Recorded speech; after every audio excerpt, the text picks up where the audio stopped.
Pledge the flag. I pledge allegiance to the flag of the United States of America and to the republic for which it stands, one nation, under God, indivisible, with liberty and justice for all. Do we have roll call? Yes. Elizabeth Doberman. Here. Mary Lee Hall. Samantha Hall. Here. William Hall. Here. Jeremy Hash. Here. Jennifer Henkel. Here. Nathan Henkel. Here. James Holly. Here. Joseph Wilson. Here. Thank you. All right. I'll go ahead and announce we had an executive session to interview architects on October 8th. Do I remember that right? And then another executive session for a legal matter at 5:30 today, and a buildings and grounds meeting at 6 today. All right, moving on to item 2.01, approval of the board agenda. I'll entertain a motion to approve the October 17th, 2024 agenda as presented. So moved. Second. Motion and a second. Any discussion? Any nays or abstentions? Hearing none, that motion carries.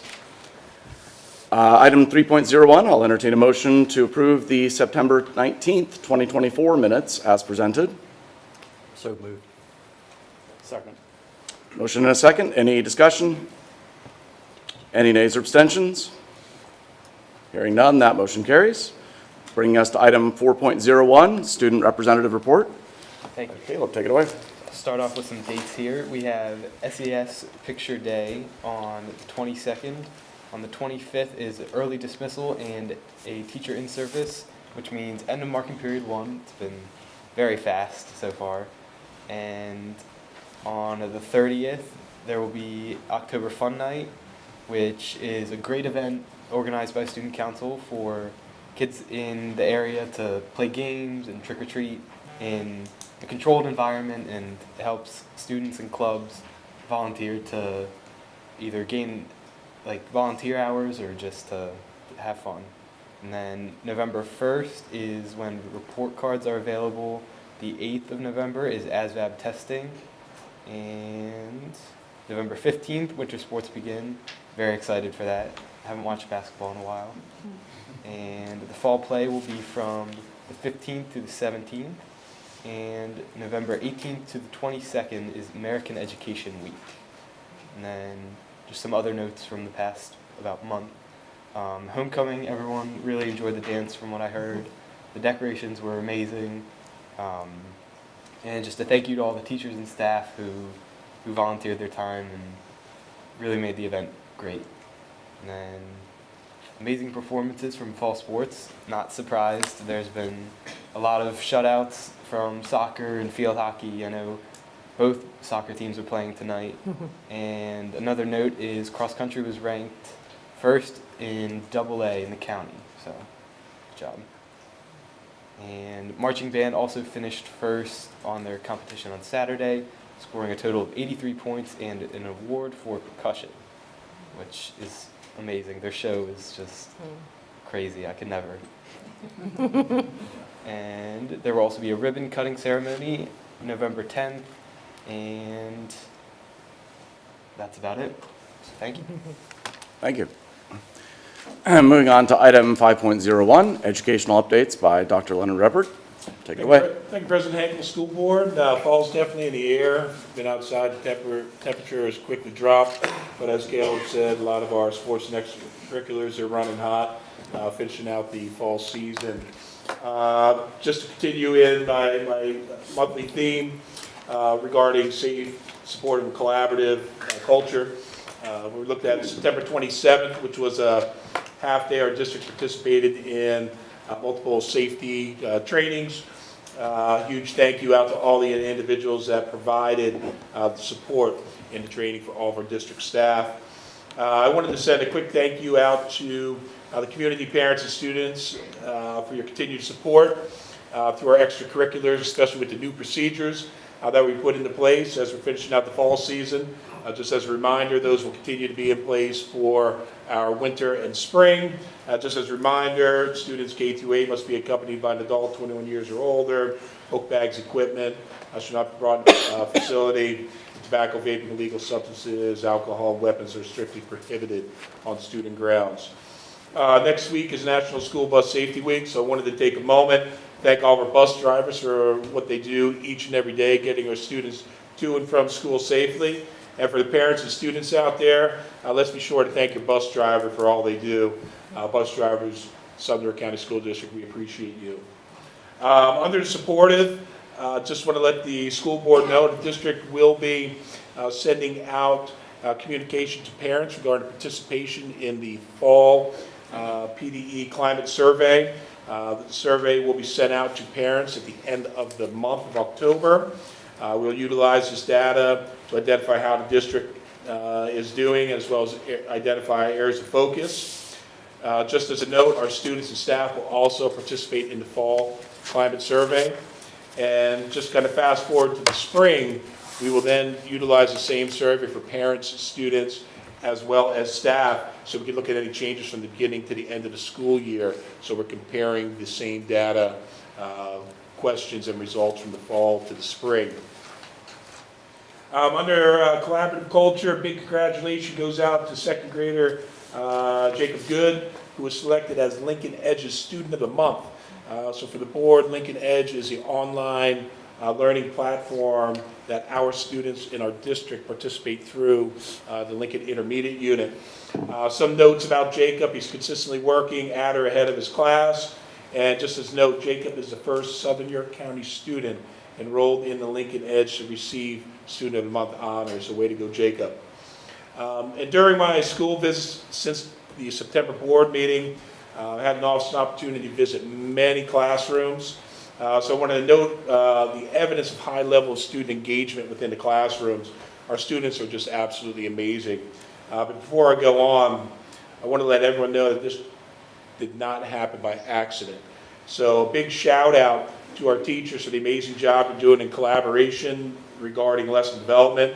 It's evident that the student success is in part because of our teachers, specialists, as well as our paraprofessionals that are supporting in the classroom. But I could not leave out or forget our administrators, because their direction and leadership have put our teachers in the place where they are today. So keep up the great work. Under reminders, I absolutely have nothing because Caleb took all 8 of them. So let's make it a great evening or not. Choice is yours. Thank you. All right, moving on to item 6.01, public comments. I'll just remind everyone, when you come up, please state your name and municipality of residence. You will have 5 minutes to make your comments.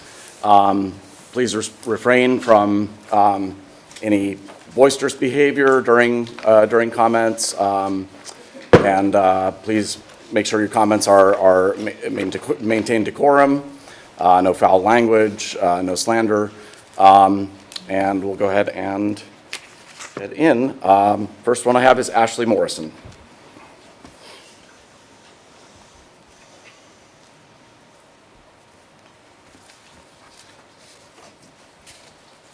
Ashley Morrison, Shrewsbury Township. Before I get into the main part of my public comment tonight, I want to address the response that was directed to me at last month's board meeting. It's great that it was mentioned that no sitting board member wrote the SYC Conservatives August newsletter, but I never actually said or asked that in my comment. I inquired how the PAC received the information since it was not provided to the public. If board members don't know who writes the newsletter, then how can they be certain that this info was not somehow relayed to the author? It's interesting to note that the reason that the PAC provided in the newsletter for the board retaining the ILC was not addressed during the response. Moving on, I'd like to talk about the 2 policies drafted by the ILC. Unfortunately, we are unable to see the policies that we paid the solicitor draft since they were not released. I first want to talk about the policy 123.3 entitled Sex-Based Distinctions in Athletics. Under the definitions section of the policy, sex is defined as, quote, the biological distinction between male and female based on reproductive and biology and genetic makeup. This seems pretty straightforward, right? But what about various genetic conditions that may not make this so simple? For example, XX male syndrome, in which an individual's genetic makeup is XX, female, but they present phenotypically as male, so they are typically assigned male at birth. Due to low testosterone levels, these individuals may be at higher safety risk playing with biological males. People may be thinking that with rare conditions like this, we can just handle it on a case-to-case basis, and I agree 100%. Now, social media would have you think transgender girls playing in sports is so prevalent that schools have to start drafting policies to protect girls. But let's look at the actual chances based on statistics. I found two comprehensive reports from 2022, the Williams Institute report and the HRC Youth report, that provide in-depth statistics on adolescents in the LGBT community. According to the Williams Institute, about 1.3 adolescents in Pennsylvania identify as trans. If we further break that down by those who identify as trans women, and then the number who play sports, and apply it to our current middle and high school population, it's estimated that 1.2 students would fall into this category of being a transgender girl playing a sport. 1. It seems like the board is spending a lot of time working on policies of something that has low occurrence of happening and can be handled on a case-to-case basis, like the XX male syndrome example. It seems that this time would be better spent creating plans for teacher and staff retention, since teachers and staff leaving our schools is something that is actually happening. If this is something you are working on, I hope the board can share those plans with the community. But back to the policies at hand. The reason that we need these policies in place is about the safety of our girls, and not just to follow the same path that all the other school districts involved with the ISC have taken, right? Going with that assumption, let's dig deeper into the policy at hand. Under provision section E1B, girls can try out for a designated male team if the principal or athletic director believes that the female skills is such that the participation on the girls' team would not provide meaningful competition of the girl, end quote. This is great for girls who are at the top of their game, but what about safety? What would be a greater risk for a safety of a girl? Playing with, say, 10 biological males on a boys' team, or a girl playing with 9 biological females and 1 transgender girl? While everyone thinks about that, I'd like to move on to the second policy drafted by the ILC. Policy number 216.2, students' records, name, sex, and gender identity. This is the policy that falls under the guise of parental rights. If parents are supportive of their child using their preferred name and gender, they can just put it in writing that their child has the permission to do so, and that should be it, right? After all, this is about parental rights. Not quite. According to the policy under guidelines section C.2, the request should also state, quote, how the student has consistently, persistently, and insistently expressed the named identity, end quote. How is this even quantified? And is a request going to be denied based on this information? If this is strictly about parental rights, if the parents gives permission, then why do you need this more additional information? Another item I want to highlight is under the parental involvement section. While I agree that parents should be notified if there are changes to the child's mental or emotional health, I do have concerns that students can be outed under this policy. In an ideal situation, a student lives in a supportive household where they can be their authentic self, but that is not always the case. Even though it is 2024, there are still parents that will kick their kids out or disown them if they come out. And even if they don't go to that extreme, there are parents who will disengage or belittle their children, which can severely impact their child's mental and emotional well-being. Instead of listening to political rhetoric that would have you believe that schools are doing something nefarious for letting kids use their preferred pronouns, maybe we should see it as a positive, that we have created such a welcoming group of teachers and staff that students feel safe to be their authentic self at school. And if students feel safe at school, they are more likely to be able to learn and succeed. And I hope that is something we could all support. Thanks. Thank you. Megan Gilbert.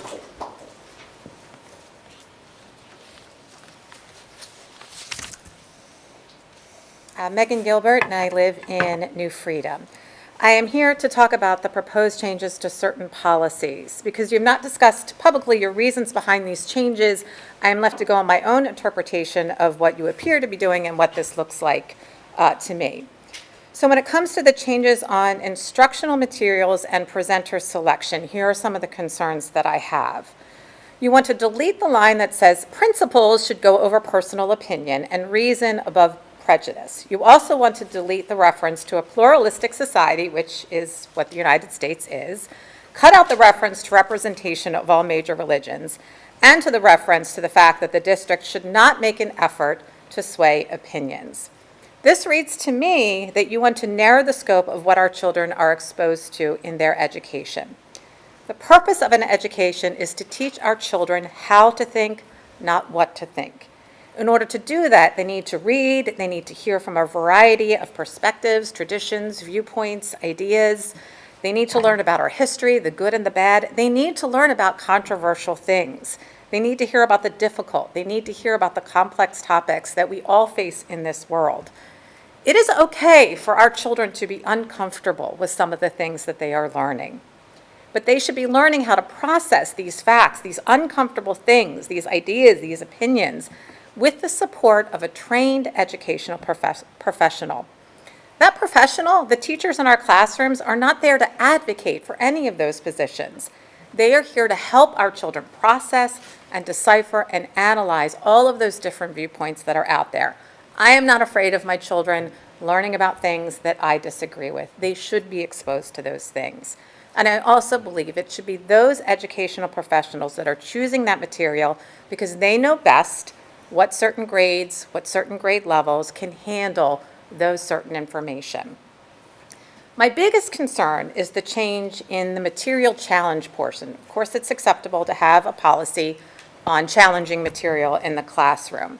But you want to remove the part of the policy that states, a decision to sustain a challenge shall not be interpreted as a judgment of irresponsibility on the part of the professionals involved in the original selection or use of material.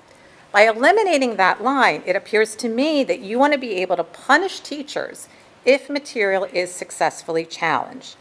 This also, again to me, my interpretation is what leads to book bans. You might not call it that, but if a teacher believes they will be punished because they have chosen material that could be challenged, they're not going to pick anything even remotely controversial. So topics on race, on gender, the LGBTQ plus community, that's going to be off limits. Whether you like it or not, our children will have to grapple with those issues after they graduate. We should be preparing them now, exposing to those issues in an educational appropriate way before they leave. I also want to point out that AP courses have to follow AP curriculum because that is what the AP test will be on. What if someone successfully challenges some of the material that's in an AP class? What are you going to do then? I will note that the current policy doesn't address that either. So I would like to know what you will do to protect that AP curriculum. All right, moving on to another policy that I just have questions about, and that is the one on the use of school buildings. Like, you want to take out the prohibition of alcohol on school property, and other parts of the policy that in my mind appear to be protecting the schools for legal reasons. Again, there may be perfectly good reasons for that. I just have no idea what they are. So I would appreciate if you could elaborate on some of the reasoning behind all of these changes that you are proposing in these policies. And finally, I did not choose to speak on all of my thoughts on the athletics or pronoun policy because I need a lot more than 5 minutes. I think many people have very legitimate questions, concerns. I also think there's a lot of misinformation, a lot of misunderstanding, and we are really missing an opportunity to have an honest conversation about what we can do to make all students feel safe and supported in the classroom and on the athletic field. We are missing an opportunity to demonstrate to our children how you have these conversations on controversial topics in an honest, respectful way. And that, frankly, is really disappointing. Instead of us as a community having that conversation, we hired an outside legal counsel that clearly has a political and religious agenda. So I'd appreciate hearing your reasons behind all of these changes to all of these policies, and I would also ask that you table your votes on these so we can hear your reasoning. Crystal Pinto? Good evening, Crystal Pinto, New Freedom Borough. I'm not here to talk about policy or anything on the agenda. I'm here to make awareness, trying to do this as a parent that has a student that is going through this.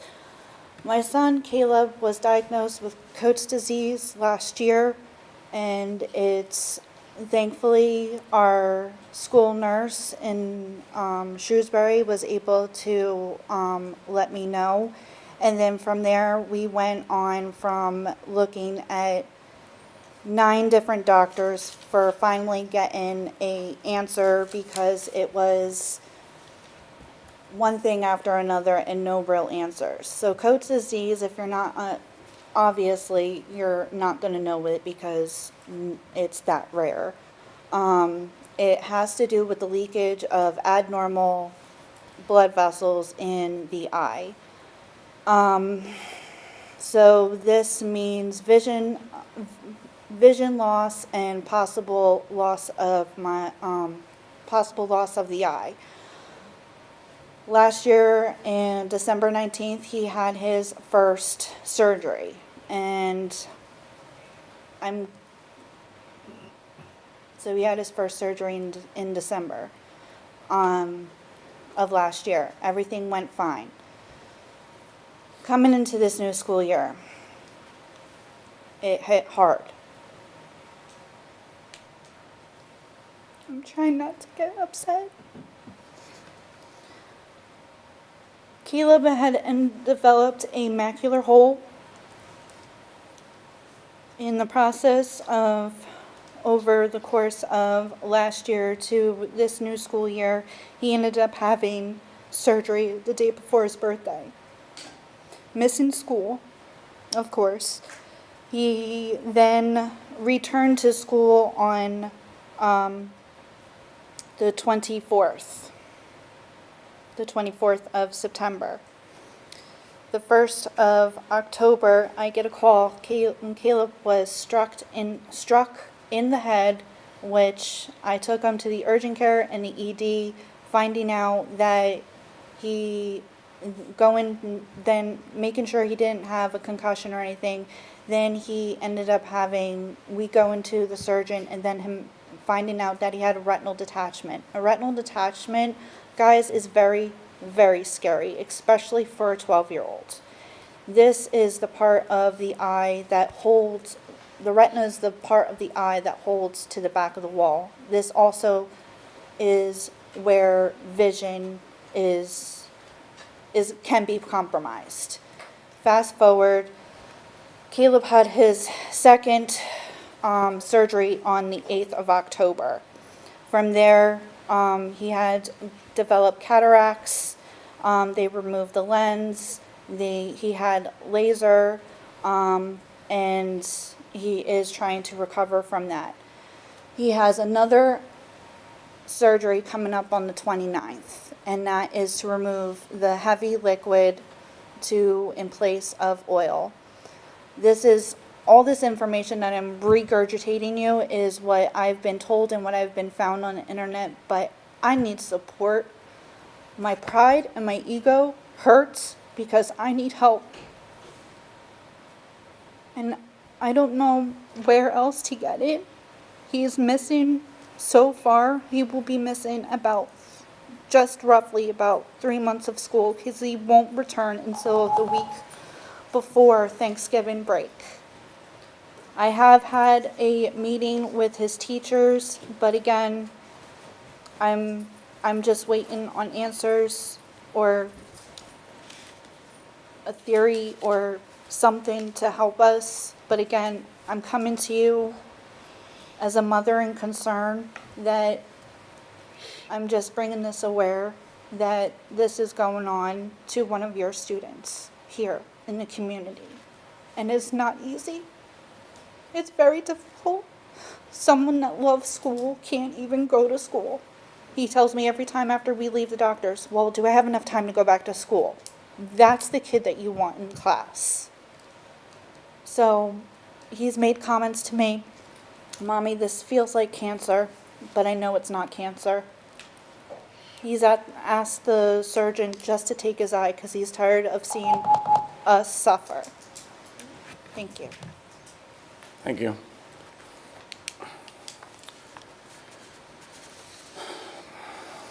Sharon Leach. Exit gracefully.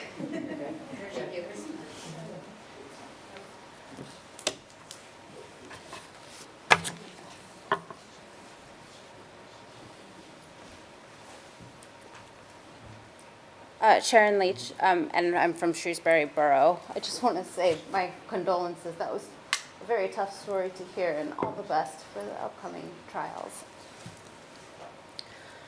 Okay, but I'm speaking tonight to express concern before the board votes on the substantial policy change that will impact our students and staff, But first, why is there so much hesitation to allow the public to compare the policies drafted by the ILC and those by our own solicitor, funded by our taxpayer dollars?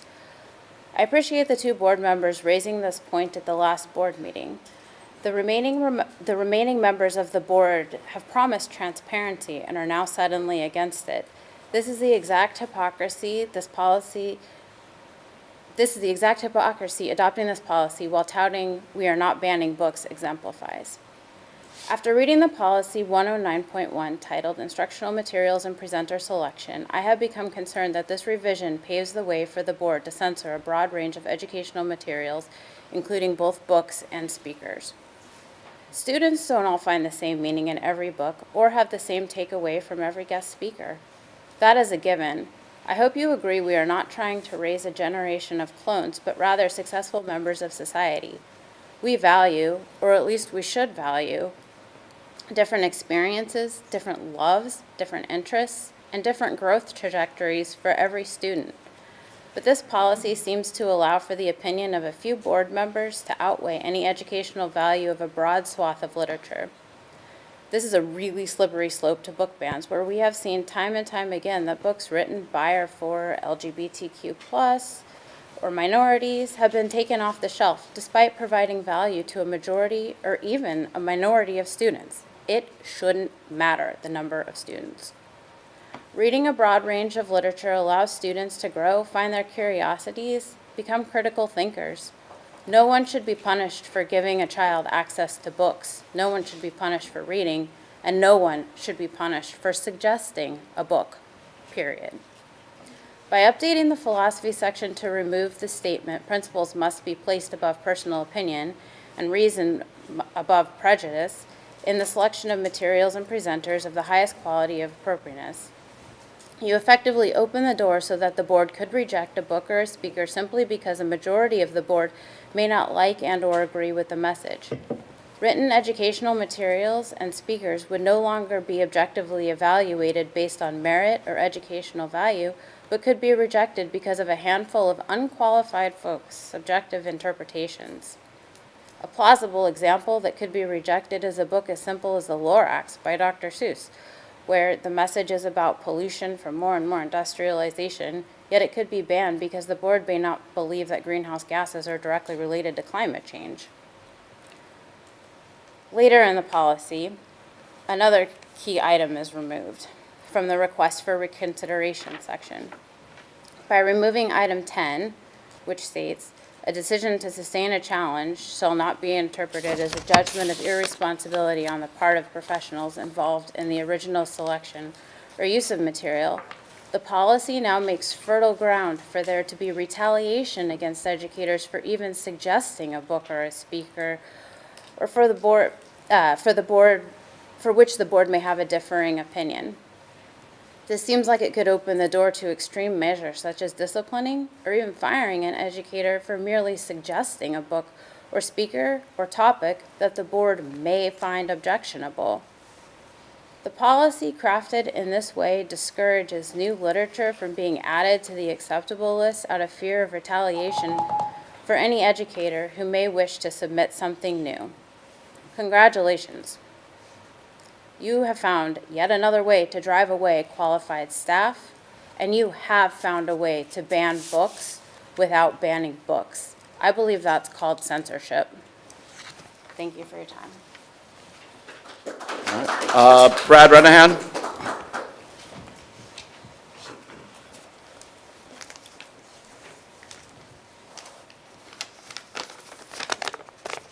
Good evening, Brad Renahan, Shrewsbury Township. I watched last month's meeting, and I remember President Henkel, and I think even Mr. Hall, opened up the floor to the rest of the board members to rewrite whatever policy they wanted to, whether it was written by the solicitor or the ILC. As I checked, it was not read. The ones you praised did nothing. All right, back to what I was going to go talk about today. Now this is a good community. You guys were, all of you, there's a myth that only you represent 15% of the district. or even less than that for some of you. Y'all were certified by your county elections to be in the positions that you're in right now.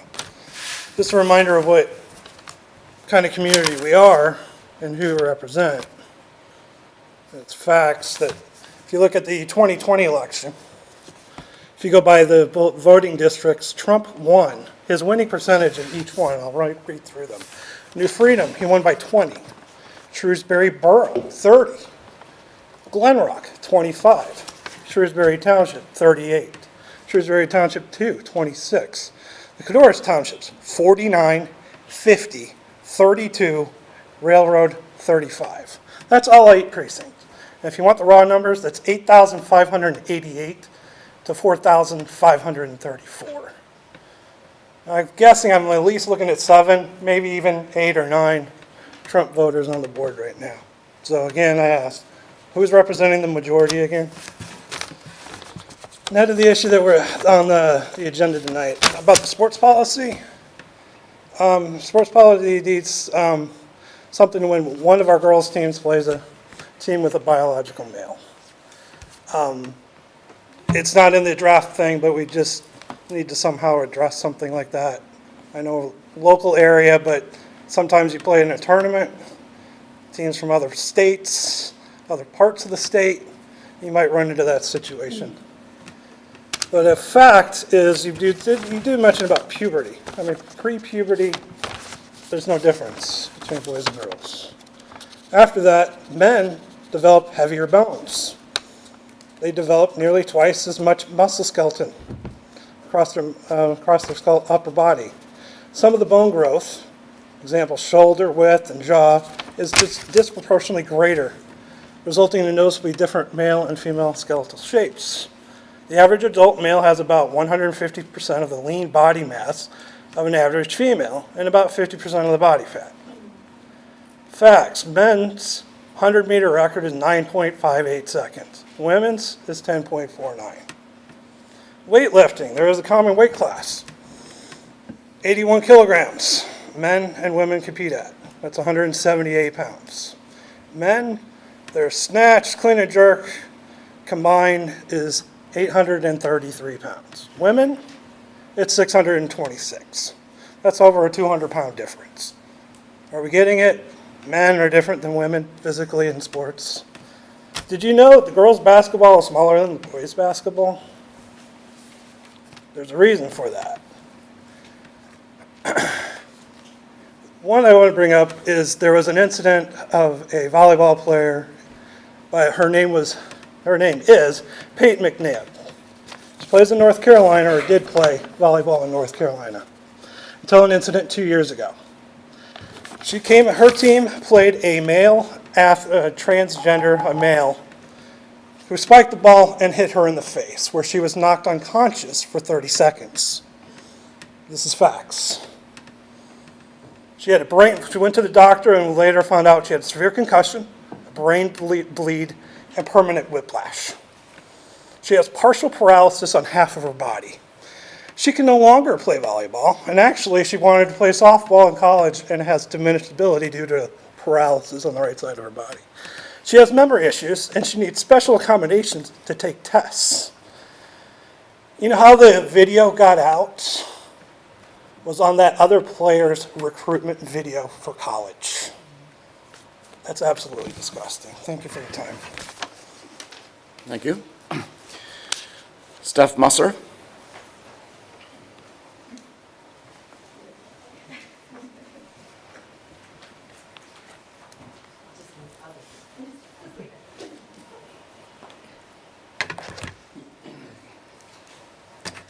Good evening, Steph Muser, Cadorus Township. In preparation for public comment this evening, I reviewed last month's meeting. It was what you did not say that struck me the most. After introducing several new policies, they weren't publicly deliberated at all. Even the specific purpose or goal of each policy wasn't stated, and the public had no access to the policy until after the meeting. I'm trying to understand why you wouldn't want to explain these policies in detail. Several of you ran proudly on a platform that championed parents' rights, which these policies touch on, I expected challenges when I outlined how these policies could violate the PA Human Relations Act, and when I called out that the last time the Independence Law Center took on LGBTQ students' rights in court, they lost. But then I stumbled upon some comments from the ILC's Randall Wenger. While serving as counsel for the Alliance Defending Freedom in 2005's Dover creationism case, he stepped back from the case. In an October 2005 meeting at the Lebanon County Evangelical School of Theology, he suggested that the case was lost once the board mentioned their religious motivations for the policy and declared, "We need to do a better job at being clever as serpents when developing policies aligned with Christian beliefs." At the end of the day, you can't speak freely about these policies because you can't jeopardize this case for the ILC. The fundamental question is, who are you accountable to? I would argue that you're accountable to the taxpayers of Southern York County School District, not the ILC, not to the Alliance Defending Freedom, not to the Family Research Council, the PA Economic Growth PAC, or any of the organizations you're aligned with. These decisions must be deliberated and made locally with input from everyone in the community. Draft policy related to sex-based distinctions in athletics and the policy related to student records, name, sex, and gender identity will need to stand up to considerable legal scrutiny. Regardless of your personally held beliefs, it's the law that matters here. These policies are purposely designed to violate the law, and every taxpayer deserves to hear how the ILC plans to defend this in the courts, especially given that the last time they took this to court, they lost. Furthermore, our tax dollars paid for a draft of these policies from Mr. Litz, our solicitor. At the very least, we deserve to see it. And if the board is truly dedicated to an open and transparent approach, they would also have a group like the Education Law Center come speak about how these policies could expose our district to legal liability. You're on record criticizing prior boards for the failure to present both sides of the mascot argument. You have an opportunity here to do better. Whenever transparency is mentioned, the board's response is, we're more transparent than our predecessors. When your predecessors considered transitioning away from the Native American mascot, they formed a committee. They looked at cost implications, conducted a survey, et cetera, for over a year before making that decision. And that decision didn't have the legal implications that this one does. Please, table these two policies until they have been appropriately investigated and vetted. But these aren't the only two policies on the agenda for tonight. In less than a month, more than 21 new or revised policies were proposed at the same time. This doesn't allow adequate time for deliberation and public review. Is there a particular urgency to the passage of all this policy at once? Could items be tabled, prioritized, and deliberated separately? Several of these policies raise questions, but I'll just pull out one in particular. A few months ago, sensitive to the needs of the community, the board decided not to raise event ticket prices this year. But now we have an amendment to Policy 904, public attendance at school events. You're using our tax dollars to gift yourself free tickets to all school events with no dollar limit mentioned. I took some time to compare our proposed policy to other York County school districts. We are the only district that is not only gifting free tickets to our board directors, but we're also gifting a ticket to the guest of their choice at every school event. Frankly, I'd like to see a dollar limit placed on the free tickets, and instead of gifting free tickets to your guests on my dime, offering to provide some tickets to our senior citizens living on a fixed income in this district.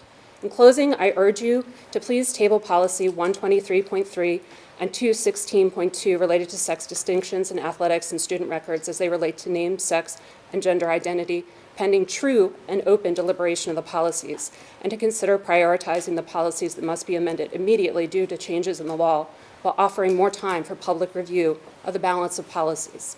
Thank you. Christen McGovern.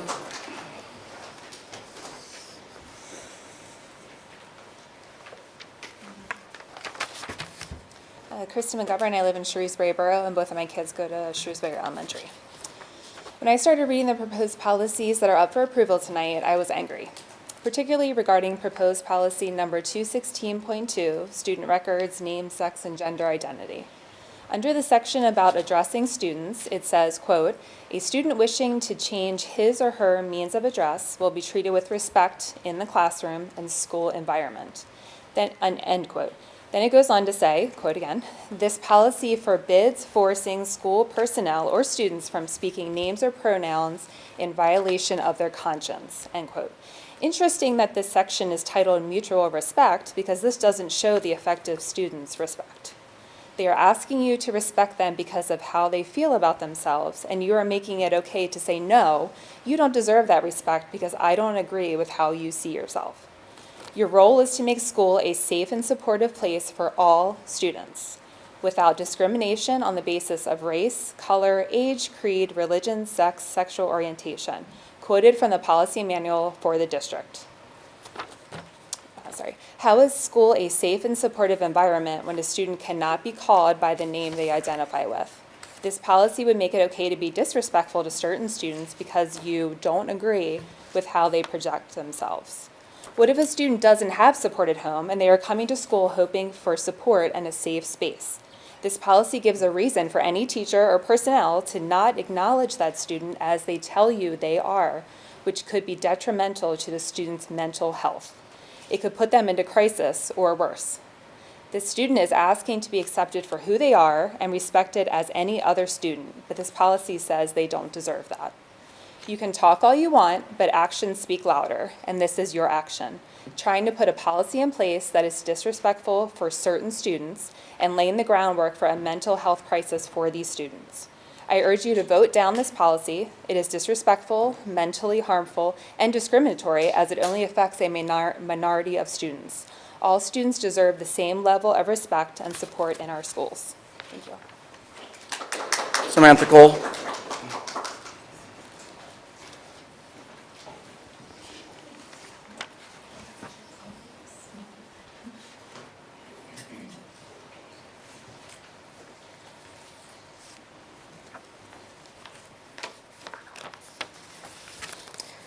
Hey, Samantha Cole, Glenrock.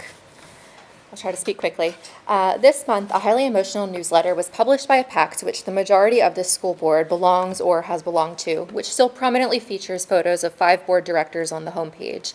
It stated names, professions, and accusations towards certain community members and implied that this PAC, and therefore the board is implied, served only those who are not on the hysterical left. It closes by quoting Joseph Mengele in an attempt to paint our school board's opposition as Nazis.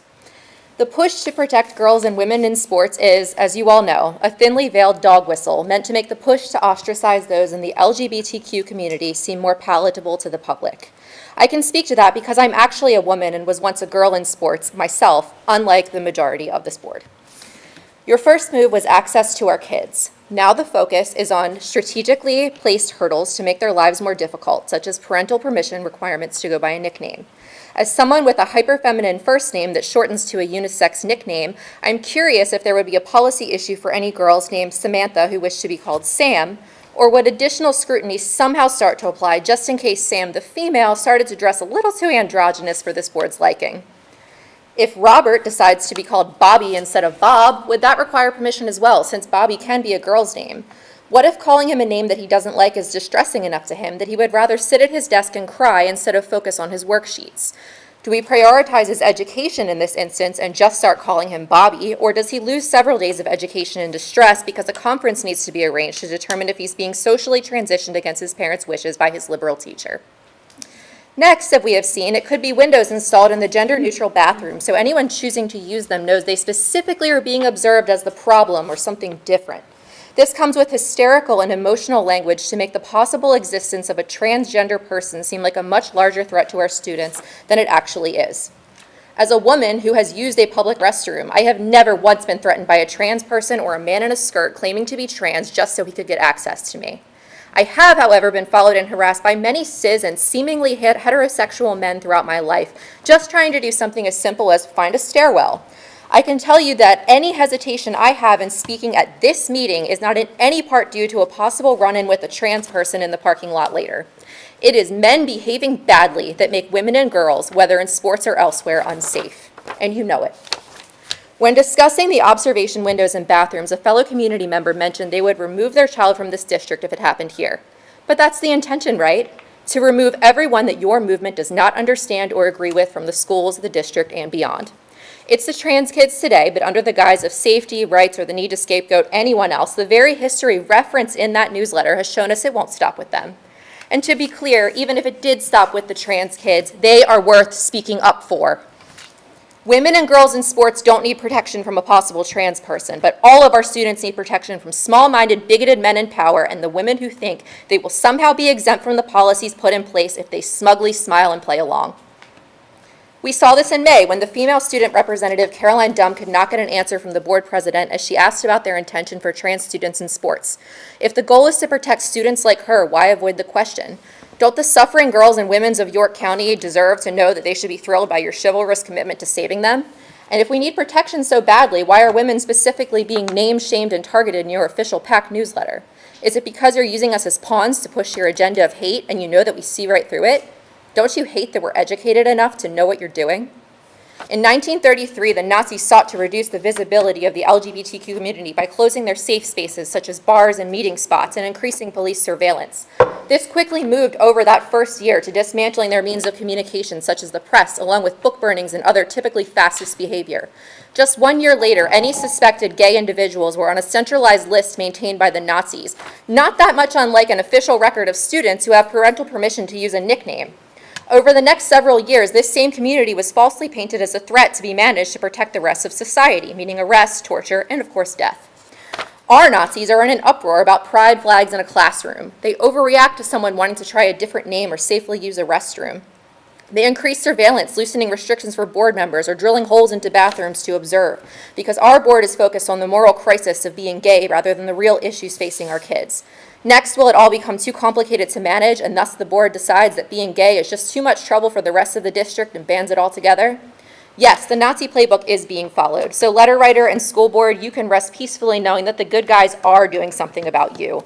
However, so thank you to those board members who deal with the sneers and comments for doing what is right against the majority of your group, because that's hard. Thank you to everyone who stands up to speak, knowing what it risks, but caring more about what we all risk by not speaking up. And this board is not our district, and we are not fooled by you. Thomas Roeder.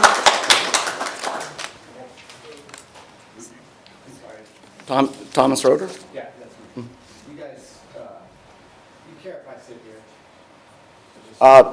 We have a rule. You have to make your statements from the podium unless you need an accommodation. I do. Oh, is there a physical reason? Yes. Okay, all right. That's fine then. Are we going to be able to hear him? Just hold on, he's going to get your mic. Oh, is there a mic up there? I gotta tell you. Oh, I'm already kind of. I'm sorry. I gotta tell you, I feel kind of like Jackson Holliday in his first game, being called up into the big leagues. I was not anywhere prepared to be yelled at. But I will say that it's still an honor to speak to you guys. I was asked kind of through a side channel. I offered up to someone the feeling that I needed to contribute, that I'm at a place in my life where it's really the only bullet in my gun. And the person asked me to come and speak about girls' sports, women's sports. And without any kind of knowledge to mind what my background was, and that is that, I'm a 58-year-old guy that has two adult daughters who were four-year varsity athletes here at Susky. My oldest daughter, Riley, I had a bunch of stuff that I wanted to try to validate my opinion. I'm not sure that I would have been able to get through it before, just because I'm not professional at this type of thing. I know I can't now. But suffice it to say that Riley's team was the first lacrosse championship, girls or boys, District 3 championship in school history, okay? They lost in the finals, state finals, that year, 2017, she was a junior, to Kennerdale. The team that they had beat to secure the district are tribal. Warriors are tribal in a lot of sports, but girls lacrosse particularly. They went to the state final, and it was at Central High School, a neutral site, and they were still underdogs just because that was the first time in the districts that they had ever beat them. They were really evenly matched teams. So they all lined up in the center for the national anthem. And the girls would normally get in whatever they did. Our particular girls held hands in a line. And they're waiting for the audio to start. And it didn't come. So spontaneously, the two girls started singing, the two teams started singing the national anthem in the middle of the field. And it was the most powerful thing in sports that I've ever seen. And it gave me great pride. They lost that game. And Kennerdale went into the finals and lost that year. The following year, the senior year, my daughter Riley's team beat Kennerdale on the field right over there for the first time in the regular season ever in overtime.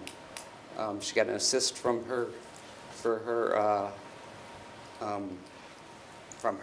classmate, dear friend, and a walk-off, win. All this is to say that these are the kind of things that are what really matter.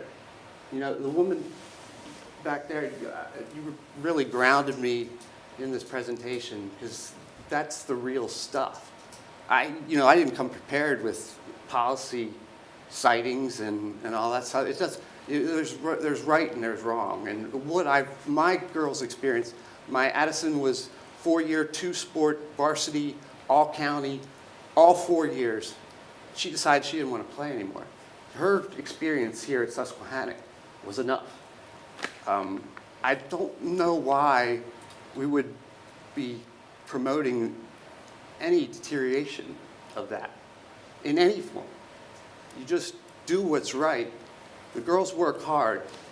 They train because the girl on the other side, she's training just as hard.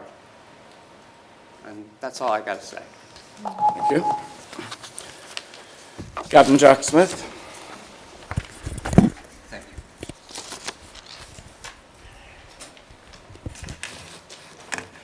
you. Good evening. My name is Jack Smith. I'm the commander of the VFW of New Freedom. I'd like to start off by saying that I'm kind of a little disappointed.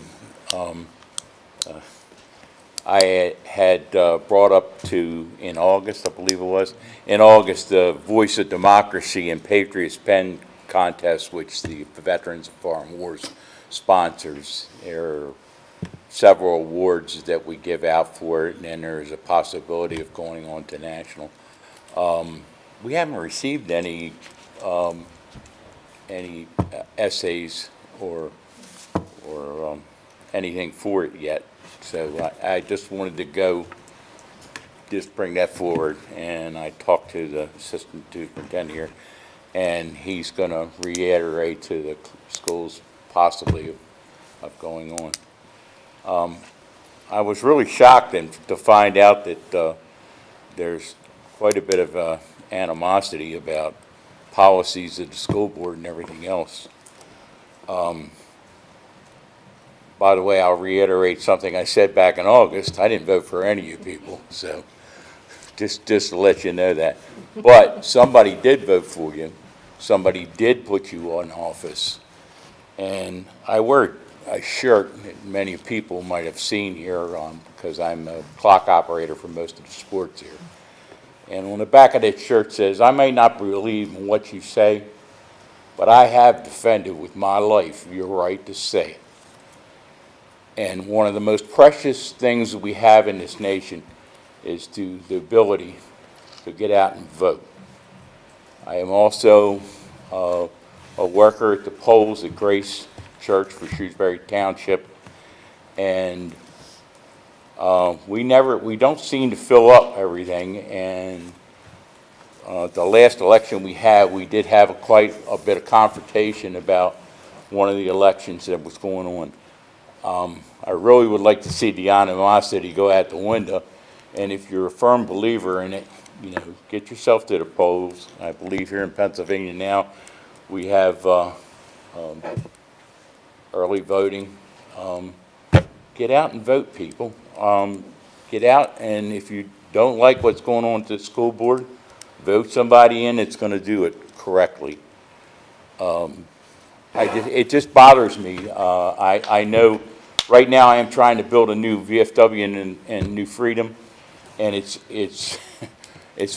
been very, very difficult due to the fact of things that have been passed by previous administrations as regulations that are really hurting us in building this and supporting the community of New Freedom, Shrewsbury, Glenrock, Cadores, Shrewsbury Township, and all the rest of them. But please, you may not like what's going on here, and I think you deserve the right to come to this meeting and say that. But remember, the art of compromise and the art of compromise on the people of this board should be something that we all should sit down and think about. And if you have a problem, I believe when I went on the website today, every one of you has a email address, correct? Mm-hmm. Everyone has an email address. Start sending emails. Get your groups together that are like that and get your opinion put in. We're only, 30 people here this evening that are voicing their opinions. Please get out there and email these people on the board and let them know how you feel.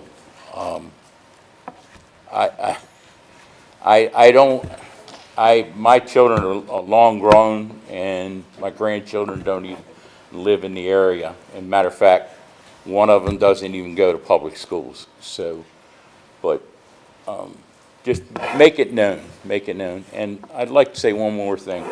Ma'am, if there's anything I can do for your child, I'd be happy to help you. Thank you.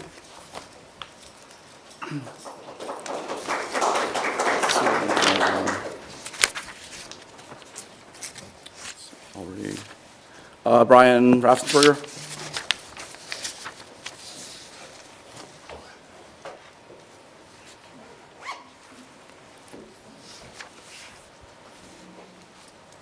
Hi, I'm Brian Raffensperger. I live in Shrewsbury. I just had simple things to say. My daughter wanted to come and speak, but she couldn't. She's sick. When it comes to like school districts and with the kids they make their own choices about what sexual orientation or whatever they have, she's very confused on how to address these problems. She doesn't feel comfortable in the bathroom. She doesn't feel comfortable in the locker rooms. I just think we just need to keep it simple, stupid. Like sports, if it's a child that thinks they're this or that, or they're a girl, they're a boy, let them play the sport with the gender that they feel that they are. This constant confusion confuses my child. She asks me questions on how to deal with it. I don't know how to answer these questions sometimes. I work at your public jail. I've been there 19 years. It's changed from being very simple of male and female to now, I don't know the difference sometimes. And it's hard to address these people on what gender you may or may not be. You may get offended by something I have to say to you. I don't understand that. I don't know how to make it better for her. And I don't know how to make it better for me either. But if the board could find a way to see understanding and people that are here find some understanding. These children are confused, especially mine. They don't understand how to deal with these kind of situations. Maybe we can find a way to make it better for everybody. I'm not trying to single anybody out or make anybody feel any certain type of way, but thank you. Bob Betts.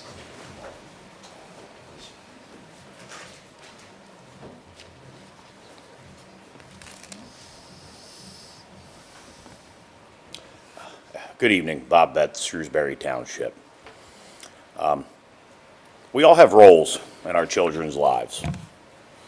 And as much as we may not like it sometimes, there are many times where we can't be that leading force in their lives. I wish that at all points of the day I could lead, guide, and direct my children. However, there's many times I'm forced to rely on other people to fill in the gap while they're in their care. When other people are friends or family, I know where I stand. Most of us, our friends,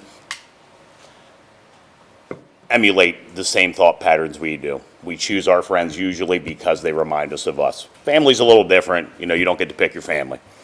But when it comes to putting them in an environment under the care of professionals, things are a little different. And it's a different set of standards that apply. When they come to these buildings, the role of admin is traditionally to support the teachers and staff and to help them do what they need to do. And the role of the teachers is to educate our children, and that's it. It's not to share opinion. It's not to share story. It's to speak on what is true in an educational setting. Truth holds value over opinion in education. Truth and fact are the guidelines that should steer everything our children learn in the educational system that's put in place. They're going to learn about life and the problems that come along with it while they're on that journey. We do not need to add to that plight. They're going to do it on their own. Truth is objective. It's not opinion, it's fact. It's not subjective. It does not alter to match your personal belief system. Your systems must alter to align with what is true. This is a situation where the nonpartisan approach doesn't work. To be nonpartisan, another way to say that would be to say that you have no position. This is not one of those times where having no position is going to save us. To have no position is to be quiet, and to be quiet is not to have no position. When we are silent, we are speaking volumes.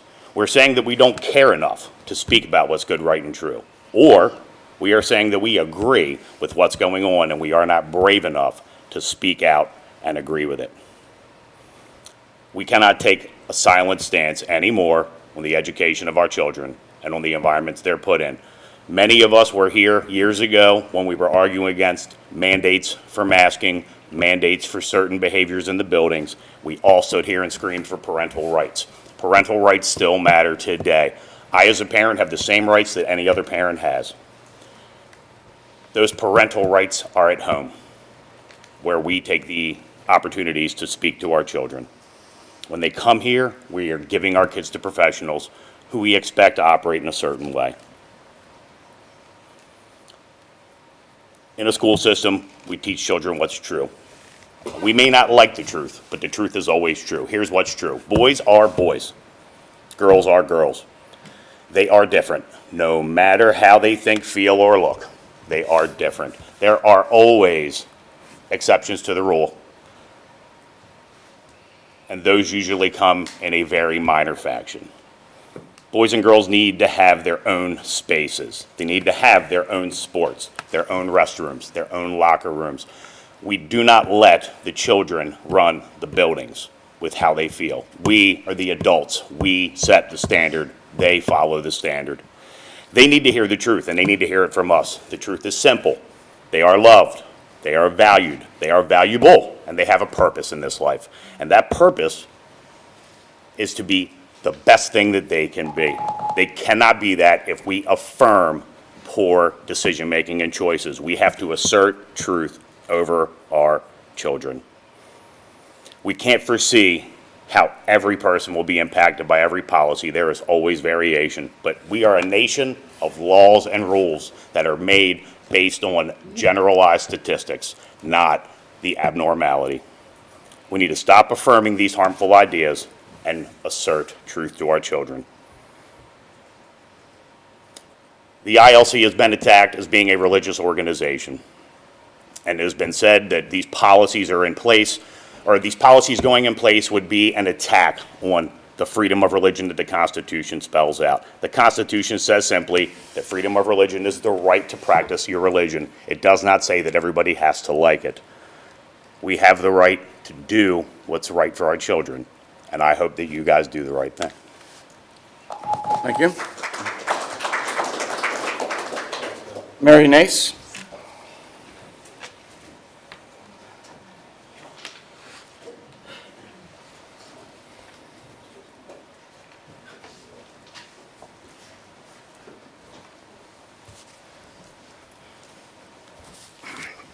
Mary Nace, Shrewsbury, Burrow, I believe. I hate going after Bob because I just want to mimic or say I am right there with what he had said tonight. And some of the things that I had picked out, I wrote a whole thing, but I'm going to go a whole different direction. One of the things, girls in sports, as I've said many times before, my daughter plays lacrosse. So I feel for this gentleman and what he was saying as well. And I don't feel that anyone up here should be screamed at or feel that they can't say what they need to. But my daughter practices on 2 lacrosse teams. She plays for our Warriors team. I'm not yet for the high school, but we'll be heading there. And also for the York Invaders team, which is a club team. And again, these kids, these girls, practice way more than my son even does for baseball.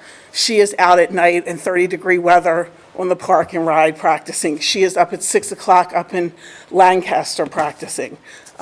She puts a lot of effort into her sport. And to have it said that a male can come into her sport and take it over to take a scholarship that she's worked so hard for is just heartbreaking to me as a mom. It's heartbreaking that there are mothers up here, fathers up here that have daughters that are not fighting for their own daughters. Because I see it every day. I have a son and a daughter, so I know what the practice schedules look like. I'm not just sitting at home, doing nothing. I'm running kids around. I know that there are board members that had children in sports. And so I would hope that tonight we see a vote that will accept this policy. And I really do hope it's a 9-0 vote in favor of these policies because our girls really deserve that. We have 90 girls in fall sports alone. Now, I'm kind of upset because none of those parents, well, one man came, are here to speak on that tonight, but I've gotten several, people text me. They don't want to come out because they don't want to be yelled at or they don't want their daughter, something said to them. And trust me, I've been yelled at. My kids have lost friends for the things I say. So I get it why parents don't. But these parents, people are sitting up here saying, you are here for your community, your constituents, you are. And those 90 girls just in for fall sports alone deserve to be protected. They deserve to be protected, and they deserve to have a chance to get their scholarships. They deserve not to get hurt, and they deserve all this stuff. You were elected into this position for these children, and that is for those children. None of this draft says that certain people or individuals cannot try out for a sport. Anyone in this district can try out for a sport. It just needs to be their gender-based sport. Also, actually, the draft itself is not really, I think, the best draft ever because there's a lot of things in here that still concern me.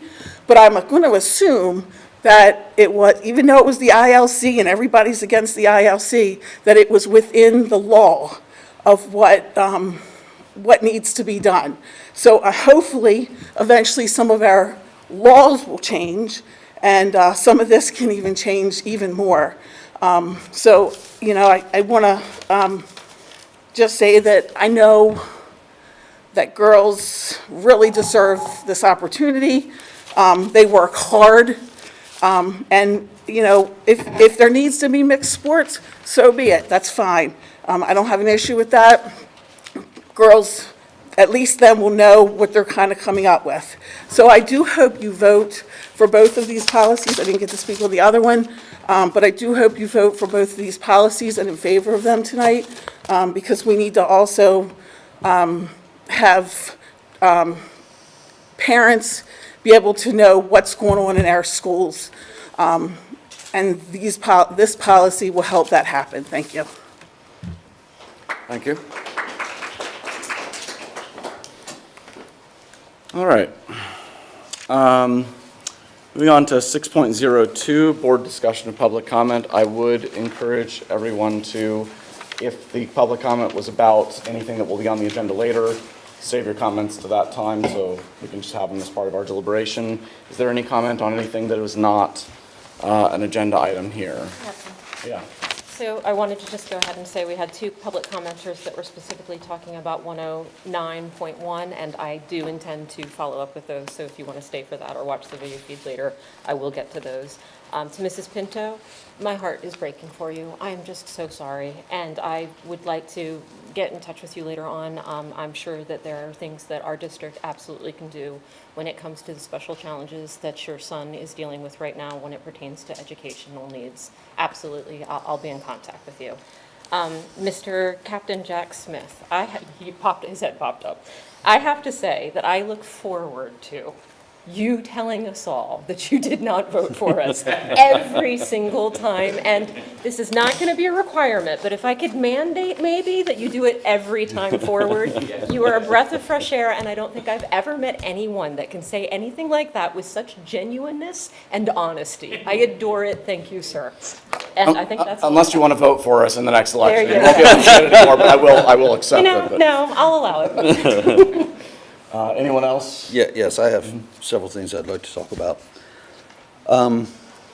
One, I would like to genuinely thank everyone who came out to speak about these policies. I would also like to say that this is the first opportunity that would happen here at Southern York County School District, because prior to this board, our last policy meeting lasted less than 7 minutes. No policies were released to the public. They were then consequently voted on by the board, passed, and then released to the community. Whereas we have taken a higher road because we do want people in the community to be able to come out and speak to policy before it happens.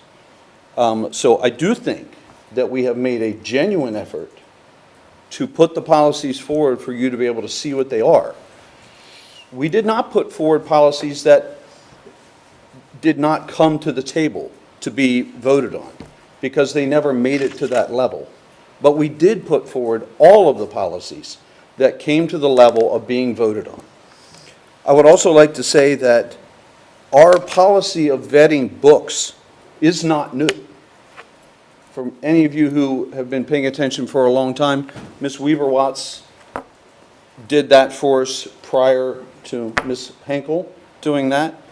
And in no way does that represent book bans. If it does, then the implication would be that Ms. Weaver-Watts is also a book banner, which I know many of you in the room know that's not true. And lastly, I would like to say that I have a nice little card right here, and I paid for it. And this is how I get into soccer games and football games, and I have never, ever gotten into a game here for free because I'm a school board member. I pay my way. So I just want to put that out there. Thank you, President Hinkle. Anyone else? Any comment on anything that won't be revisited later? All right. Moving on to item 7, the consent agenda. I'll entertain a motion to approve the consent agenda as presented. So moved. Second. Any discussion? Any nays or abstentions? Hearing none, that motion carries, which brings us to item 8, which this evening will be our transportation health and safety report. We moved that up so that we could address some concerns that our bus drivers had and do it a little bit earlier in the meeting out of respect for those concerns. So, Mr. Hash. Just a brief overview of what happened during the month of September. During the month of September, there were 24 driver observed and reported stop arm violations. The biggest majority of these are when a vehicle proceeds through the blinking red lights head-on with the buses. We also had an accident where a car had a collision with a bus at the main entrance. There were no injuries. During the month of September, first student and the district successfully completed the following: planned and executed 7 bus splits to support afternoon transportation needs due to driver shortages. They planned and organized buses for September field trips for each school, partnered with athletics to plan bus coverage for 54 sports events, partnered with private schools to adjust the routes for new students, conducted on-site assessment and follow-ups for reported bus stop concerns from the community. This is an ongoing thing that we are dealing with. Additionally, they continued the after-school activity bus routes. As a coordinated effort, transportation, first student, the LIU, and SYCSD special education worked together to create and maintain routes for students attending out-of-district schools. And that is all I have for 801. Good to move to 802? What's that? Good to move to 802? Yep.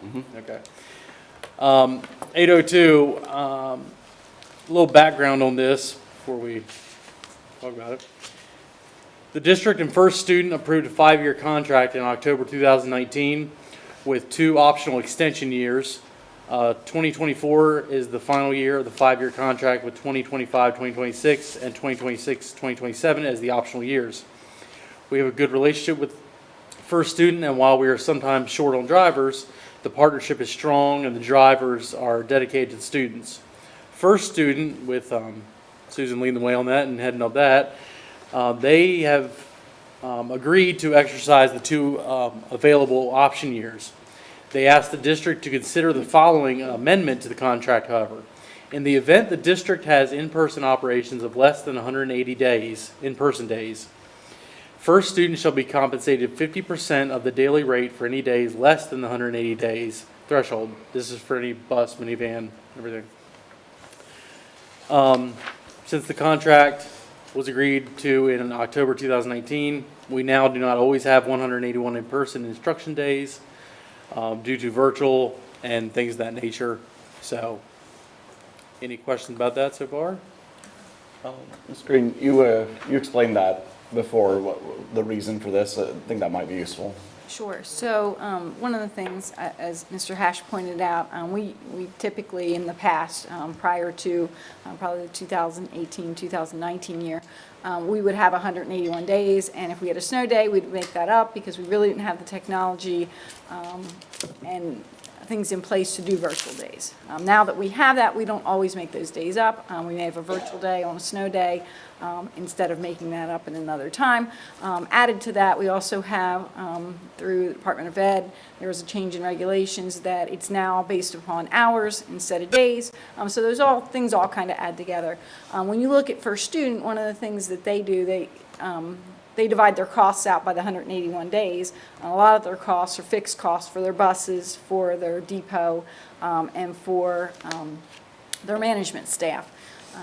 Although drivers don't get paid on days they don't drive, a bulk of their expenses are still there because of the cost of the vehicles.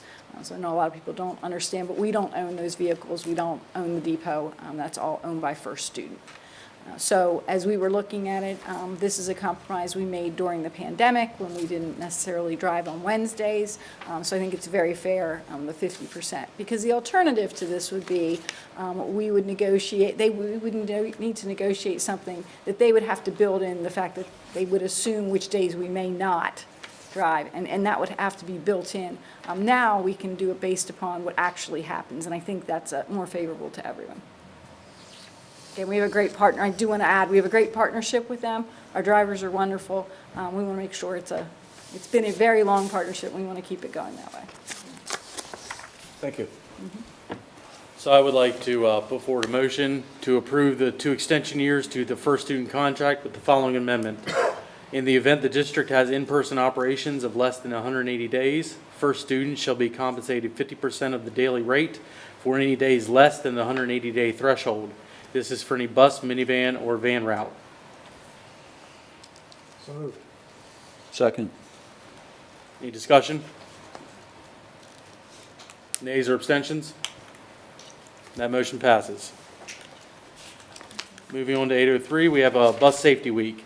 In recognition of Bus Safety Week, the district would like to recognize our first student bus drivers. The highlighted features of the Safety Week this year were tips for adult and student drivers and safety tips for school bus riders, focusing on I do my part for school bus safety. Did you want to address any concerns? No, well, concerns or talk about this. Huh? Did you want me to talk about this particular item? Or what we, We can do anything else in other items of business, I think. Sure. So any on this item? no. No, I mean, we just, again, I think this is a great opportunity to do a shout out for our drivers and what a wonderful job they do for our students. Okay. 804, other items of business? I think we, probably several of us have some. Did you want to start anything off, or am I good? Okay. Fill in.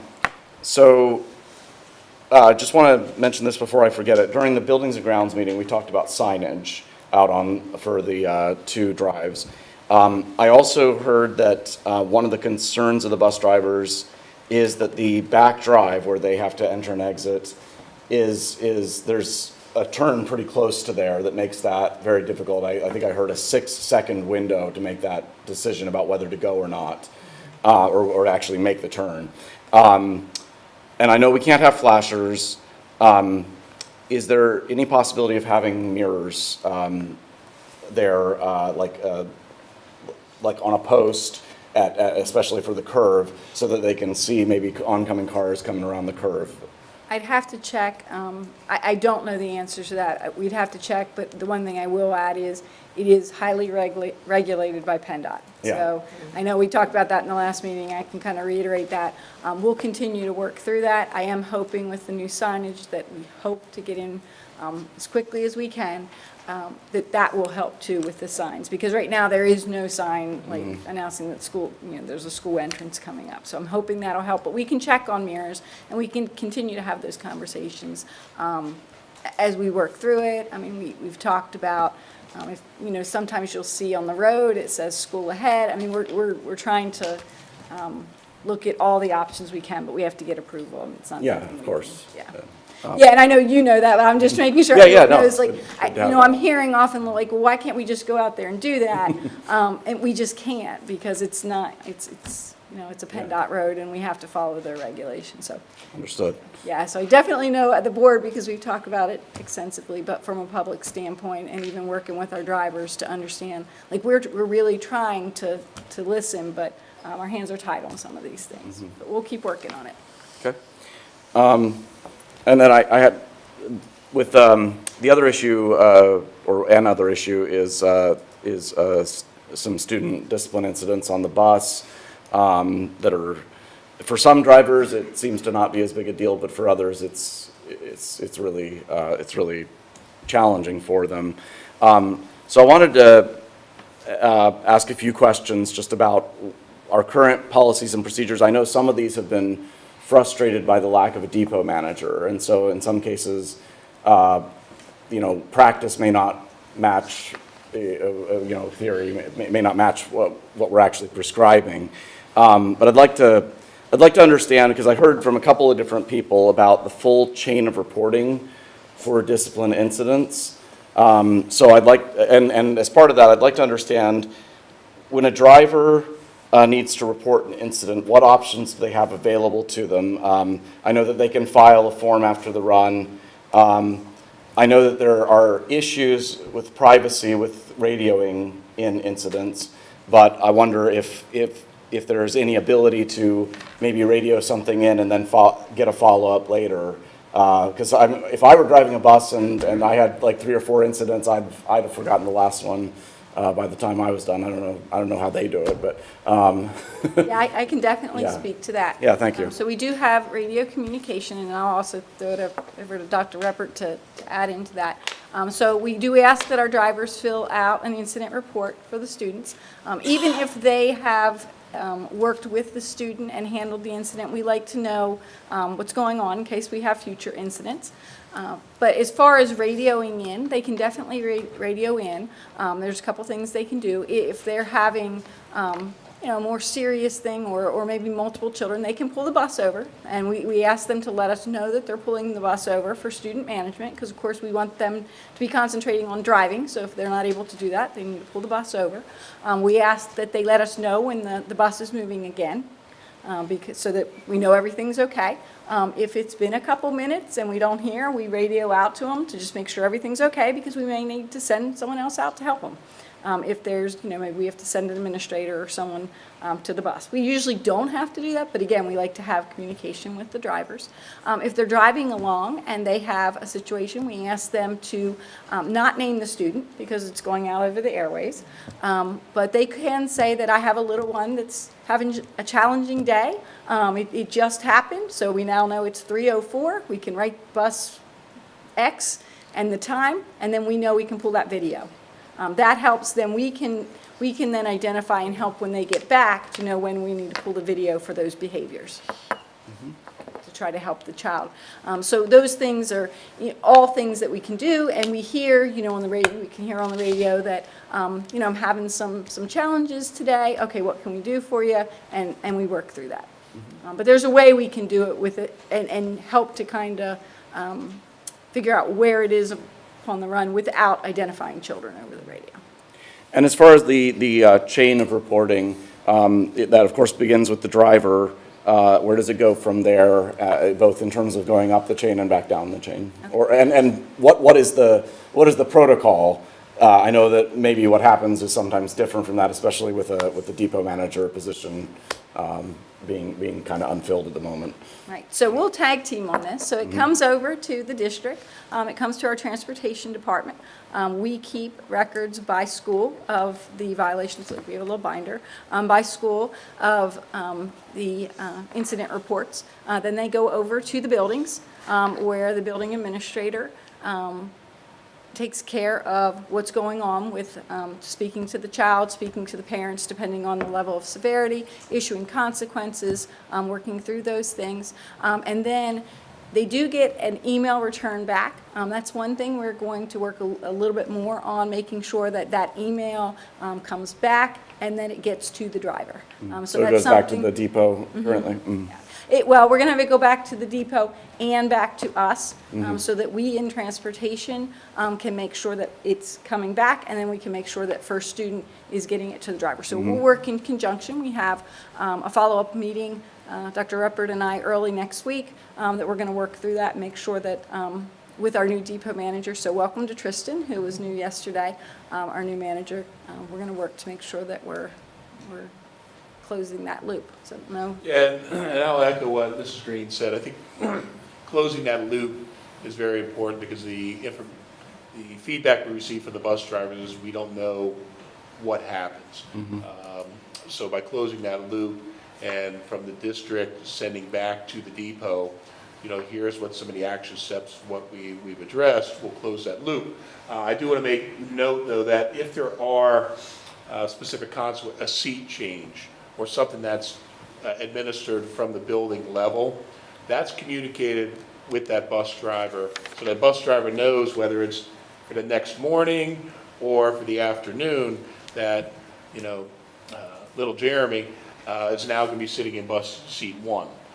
So that communication does happen, but in order to close that loop, as Mrs. Green was saying, and looking at a change with a procedure or an improvement of the procedure, is after it's acknowledged and received at the building level and it's processed, then an email will go back to the district as well as the depot manager, indicating that this bus referral was completed, and then they can then communicate it to the bus driver.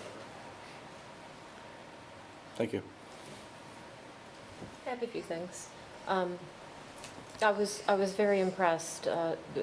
There were a handful of bus drivers, some whom I've never even met or spoken to before, reached out to me this past week and some of our bus drivers are really struggling right now. This is kind of a rough patch. It's the beginning of school. It can happen.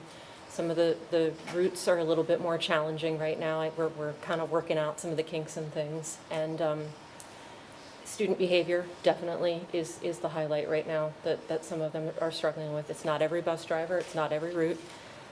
There are some unique challenges that are happening. And we had at the depot meeting the other day, 3 board members actually were there for it. Mr.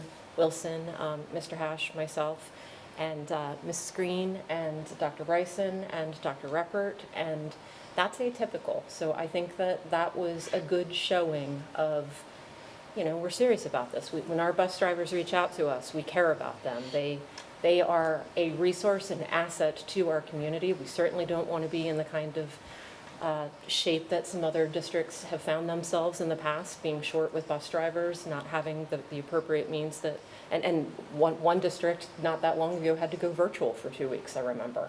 And, in addition to the fact that I don't like hearing that bus drivers are struggling with student behavior, I would say that it's important for parents to understand that, it's these kids at the end of the day, they're tired.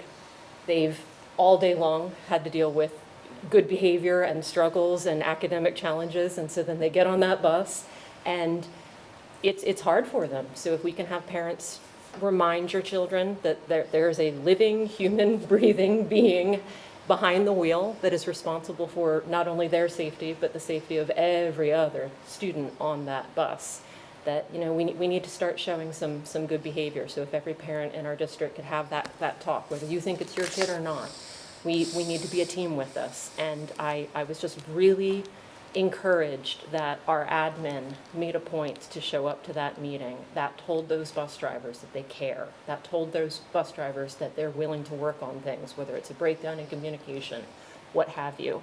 And that gave the bus drivers an opportunity, some of them just to vent, because, we've all had that day, right?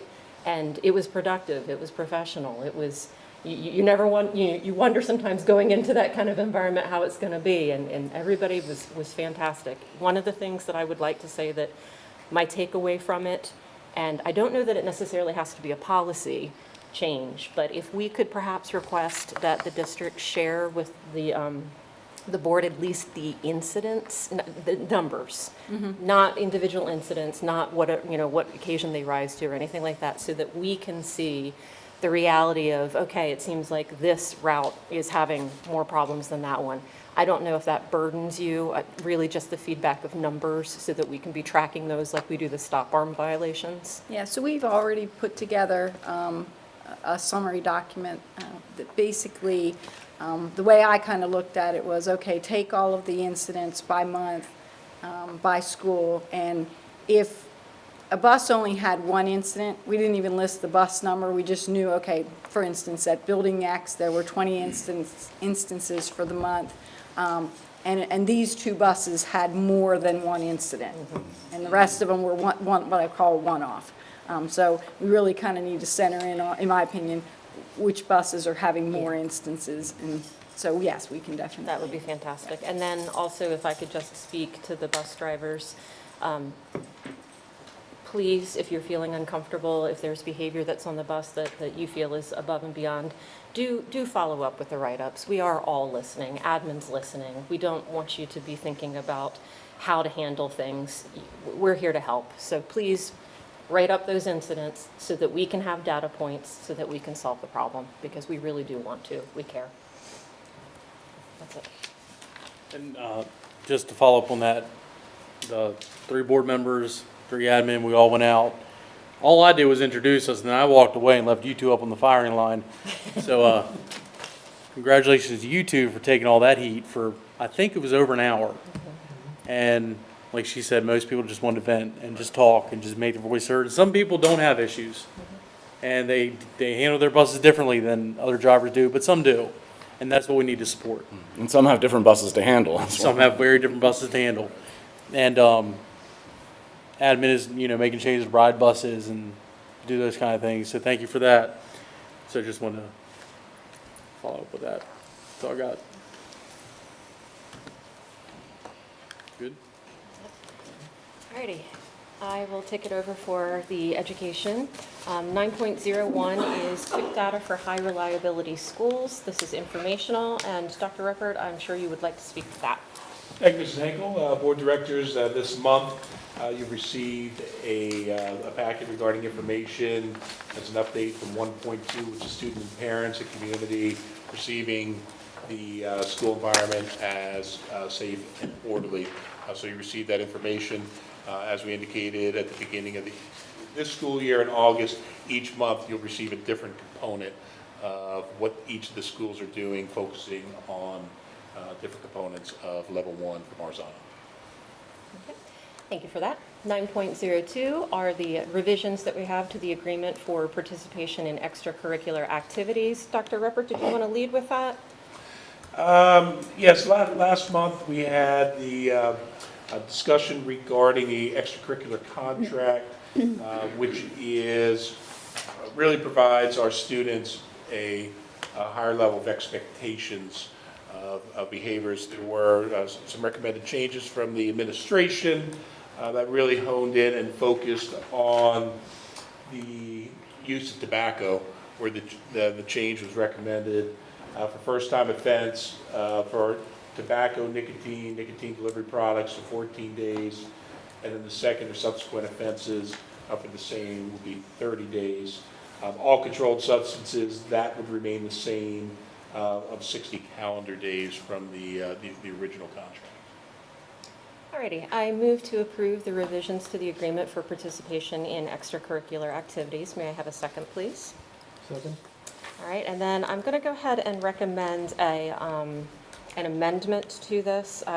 In several of the feedback items that I have gotten from board members, it seems like we want to keep perhaps the any student on school grounds at a school-sponsored activity, so that it'll be what we call the 24-hour policy. And so that means that we would also then strike out the last, so we're going to include what the strikeout was, and then we're going to go ahead and strike out what we were defining as on school grounds, since that wouldn't be necessary. Does anybody have any questions about that before I move? And that was number 7. Yes, thank you on for the that. extracurricular contract. All right, so I'll go ahead and motion an amendment for those changes. Ms. Green, do you need help with that? I said that horrifically.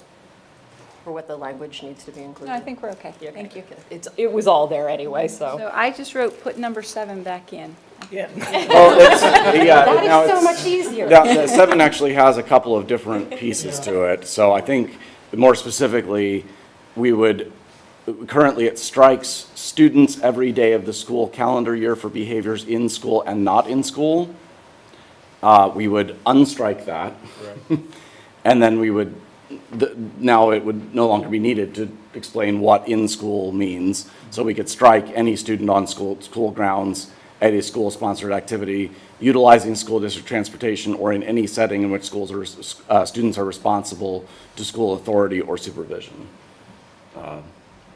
Is that, if you look at that, I believe that's the amendment that you're wishing to make. Correct, yeah. So I move to amend, given the language stated. May I have a second, please? Second. All right. Does anybody have any discussion about that? I hope I was accurately assessing the feel of the board. Any nays or abstentions? Okay, that amendment carries. Do we then have to? Yes. Okay, thank you so much for that. So then I move to approve. Well, it's already on the table, so now. Well, the amendment, so now The you amendment. move as amended. Okay. To approve as amended. Okay, I move to approve the revisions to the agreement for the participation in extracurricular activities as amended. May I have a second?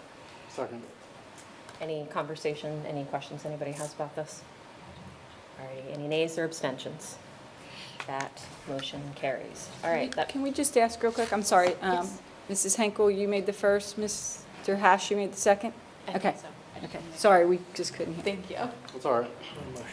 All right, that brings us to 9.03, and that is quote for the EduPlanet 21 for additional licenses for curriculum mapping online courses. Dr. Ruppert. Thank you, Mrs. Henkel. For the school board, For the EduPlanet, that is the format that we're utilizing for creating our curriculum maps each month. Mrs. Henkel shares the curriculum maps that we're going to bring up for approval. This will provide site licenses for our social workers and school counselors who will be working on some of the character lessons that we'll be implementing within our district curriculum. So this is just adding them licenses so they can access and work with our teachers and our administrators to create that part of the curriculum. Thank you, Dr. Ruppert. I move to approve a quote from EduPlanet 21 for additional licenses for curriculum mapping online courses at the cost of $1,500 for the 2024-2025 school year. May I have a second, please? Second. Alrighty. Are there any conversation points, discussion? Any nays or abstentions? That motion carries.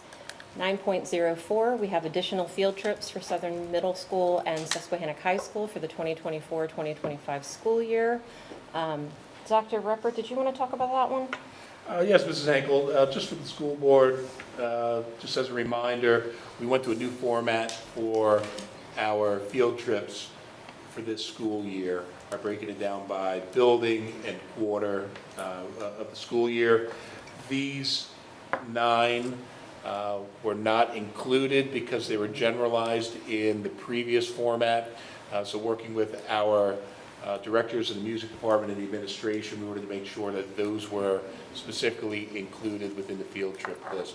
So as I mentioned in August, there may come time throughout this year that there are some field trips that we do have to add back to the list as we're looking at revising this new format that was created.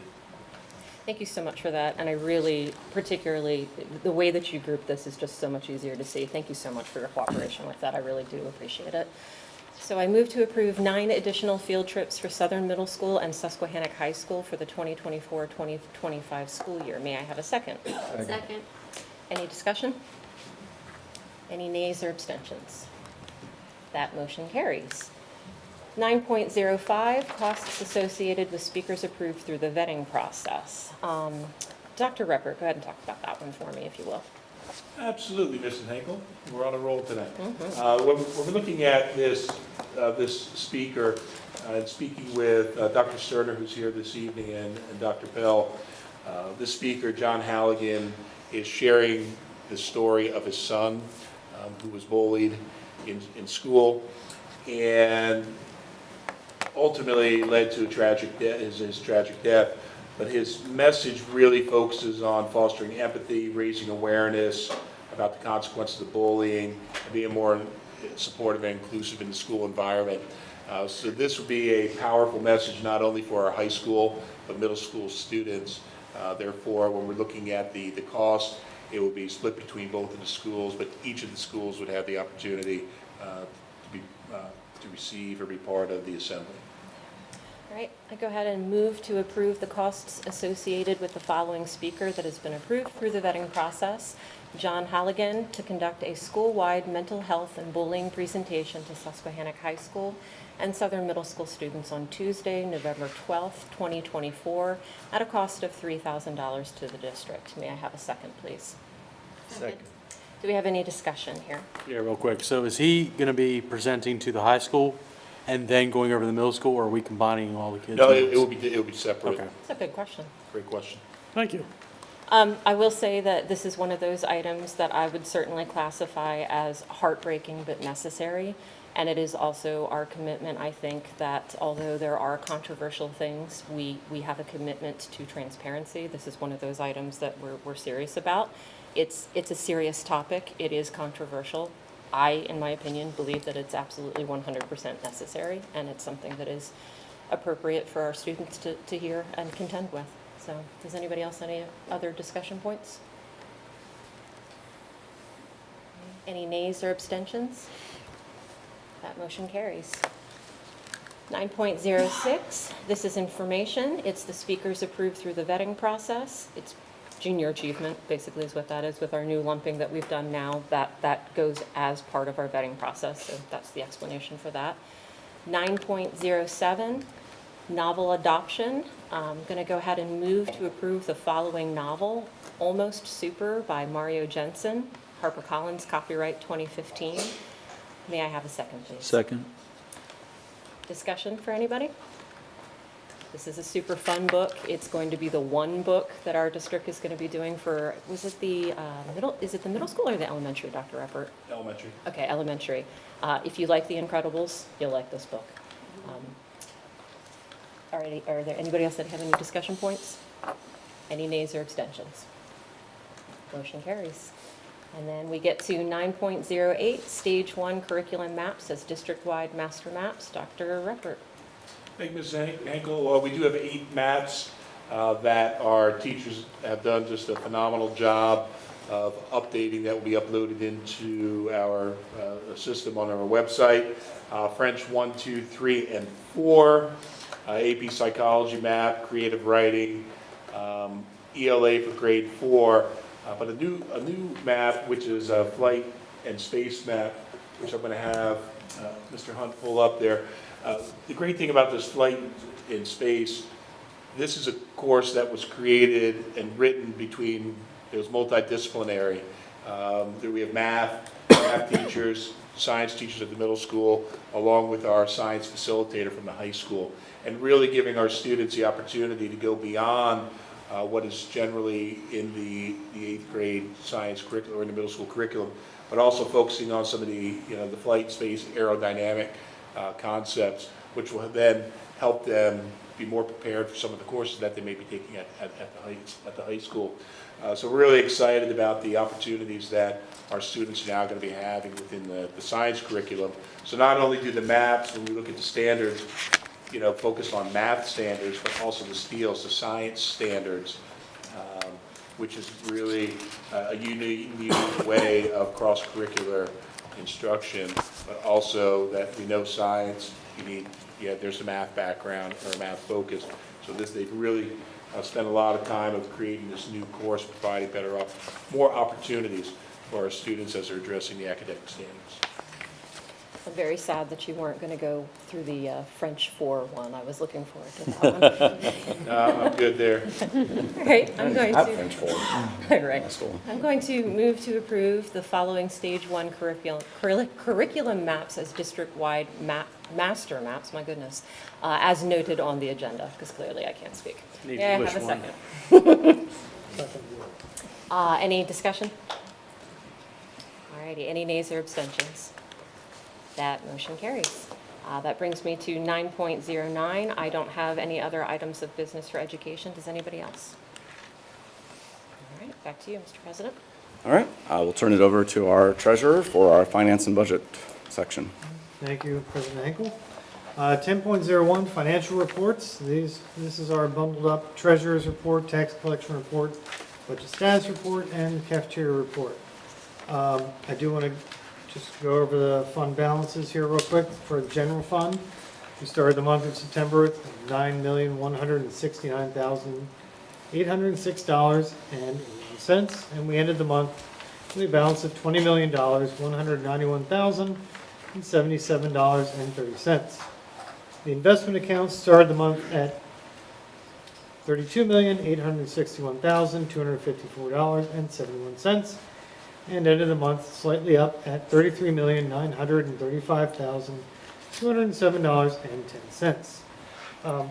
You will note, board members, that there is an additional attachment, the happy or not results. This is data for the month of September provided by the kiosks that are outside of all of our cafeterias for student feedback on the food service.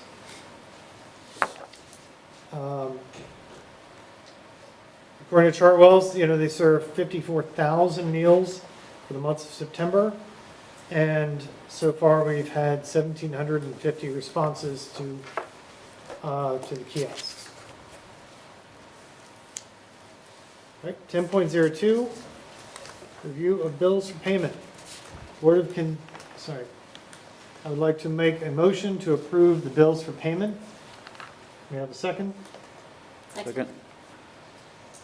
The bills are listed there. Is there any questions on any of these? Nope. Any nays or abstentions? Hearing none, motion passes. 10.03, exonerations and refunds. I would like to make a motion to approve the exonerations and refunds as presented here. May I have a second? Second. Any comments on this, Mrs. Green?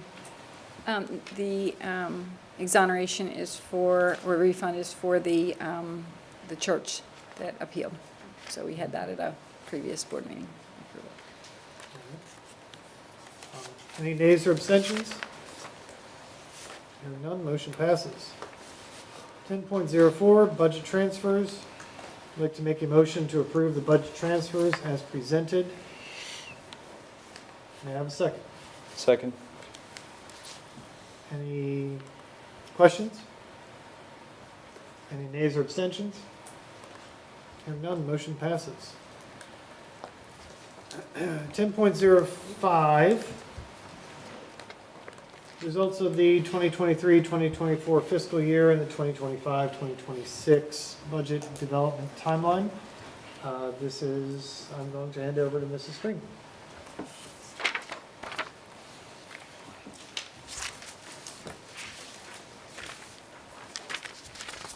Thank you, Mr. Wilson. This is the third in our series of getting ready to start the 25-26 budget presentation. So a couple things we're going to go over briefly this evening. Our objectives for this evening is to give a summary of preliminary results for 23-24. So we're almost through the audit at this point. Provide an overview of district enrollment, and provide information on the 25-26 budget timeline and Act 1 index. So we'll start with preliminary results for 23-24. As you can see on the screen, we have revenues, expenditures, and surplus. Our budget projection and actual. So basically, we're going to take a look at each of these individually. So first, we'll start with revenues. Budget versus projection versus actual. For local revenues, the big change there, we're in several areas. Really, we're looking at real estate taxes to a small degree. To a larger degree is earned income taxes. So we talked extensively last year about that being a timing difference. So that's a good portion of it. But the big change for the 23-24 year shouldn't be a surprise to anyone. It was about $900,000 in interest earnings. With the interest rates going from basically nothing to over 5.5%, we were able to have additional almost $1 million in interest earnings. So that's the big change there. From the state standpoint, it is really basic education subsidy, sorry, I forgot the word.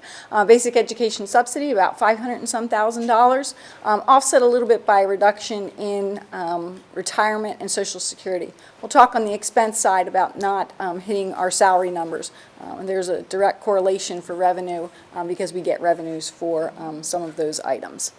And then federal, we're spot on both on budget and protection. And overall, that's what we're looking at. It's basically coming from that local revenue source area. Looking at expenditures, basically what we were talking about all last year, we had vacancies that we were filling. I am very pleasantly happy to announce we are almost fully staffed. We were pretty close at the beginning of the school year. We're almost 100% there. So doing much better than we were last year at this time in all areas. So thinking we will not see that drastic change between budget and projection and actual that we see in salaries and benefits. And remember, our benefit, because of PSERS and some of those areas, if our salaries are down, our benefits are down. And of course, if we have vacancies, we don't have health insurance and all those things. So there's a huge correlation between whether salaries are down and then benefits. So that's really the big changes there. And then the only other huge change that you'll see, budget for other fund transfers. Because we were looking at doing a feasibility study and maybe slowing down the long-term building projects, we did not make that transfer over to the debt service fund. So I know we talked about that in the spring of last year. So that's the difference between budget and actual there. not making that transfer. So we will talk more about the 23-24 results. This is just a summary when we get to budget preparation. Also wanted to talk briefly about enrollment. So for 23-24, so the year that just ended, we do several snapshots throughout the year. So the first thing on the screen is our October 1st snapshot in 2023. We had 2,795 students on October 1st last year, and we kind of refer to those as bottoms and seats here in the district. And the next item is a snapshot of children that both the children that are within our district here, but also that are out-of-district placements where they don't report separately. So a lot of places like York School of Technology report separately, LIU reports separately, but if they don't report separately, then they're in that PDE snapshot. So if you get to the last category, I consider this all those students that we pay to educate.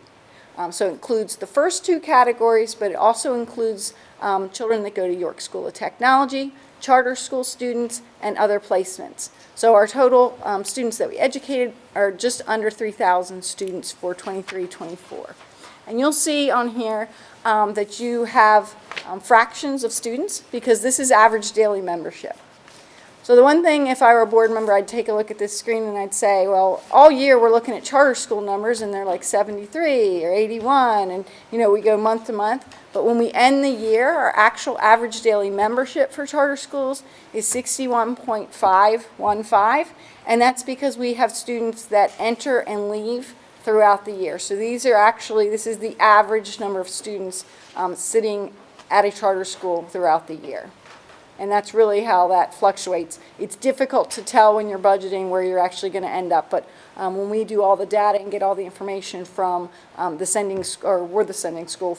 receiving schools, then we can see what the average daily membership is. And then other placements would be, as we approve the agreements to maybe have a student go to Southwestern or Spring Grove in a class, those would be those placements, and then like LIU placements.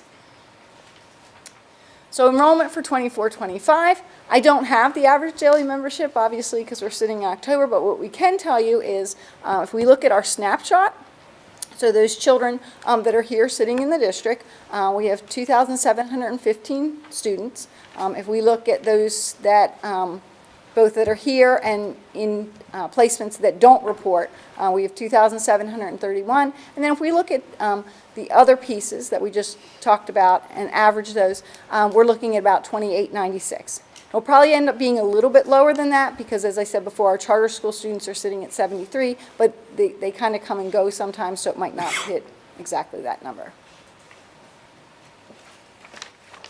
So this shows an enrollment comparison from 23-24 to 24-25 in our actual schools here. So you can take a look at that, and that shows kind of where we are: elementary school, middle school, and high school. And we'll move on to the Act 1 index. So PDE has an Act 1 index. There's a base index, which is the average of the percentage increase in the statewide average weekly wage, and the employment cost index. It's been in place since about 2001. The base index for 25-26 is 4%. If you have a market value income aid ratio of 0.4 or higher, your index is higher than that. So there's some math involved in that. Our index is 0.503, so we're pretty much smack dab in the middle. So that puts our index for next year at 5%. So budget timeline, there's attached to your agenda were two different timelines, one for potential use of exceptions and one for adopting a resolution to stay within the index. Remember, we've talked the last couple meetings, if the district accepts the adequacy funding, we do need to stay within the index. We are recommending that we stay within the index because that's over $500,000. But as I said, our index is 5%. I'm not sure that we would raise above 5% anyways, because that's a significant index. At this point, I do want to put that clause in there. We have no idea what the tax increase would be. We're still working on the budget. It is very early days, but we do believe we can stay within that. So we will be recommending in November that we approve that because we don't want to forgo that funding. Budget timeline highlights. So we have the November Finance and Budget meeting on Tuesday, November 19th. That'll be the first preliminary budget. It'll be basically just to show overall that we believe we can stay within that index. Then we'll do updates throughout the winter and spring, have a March finance and budget meeting, approval of the proposed budget in April, final budget in May, with the idea then we can get our tax bills out and have cash flow and capitalize on that interest earnings to try to, of course, keep taxes as low as possible. So stay tuned. Thank you, Mrs. Green. I do want to point out that I am noticing each one of these, the updates that we've received, there's a little bit more design applied to them. It's actually helps it be more readable on screen. Okay. Okay. Moving right along. 10.06. This is a request for proposal for district shredding.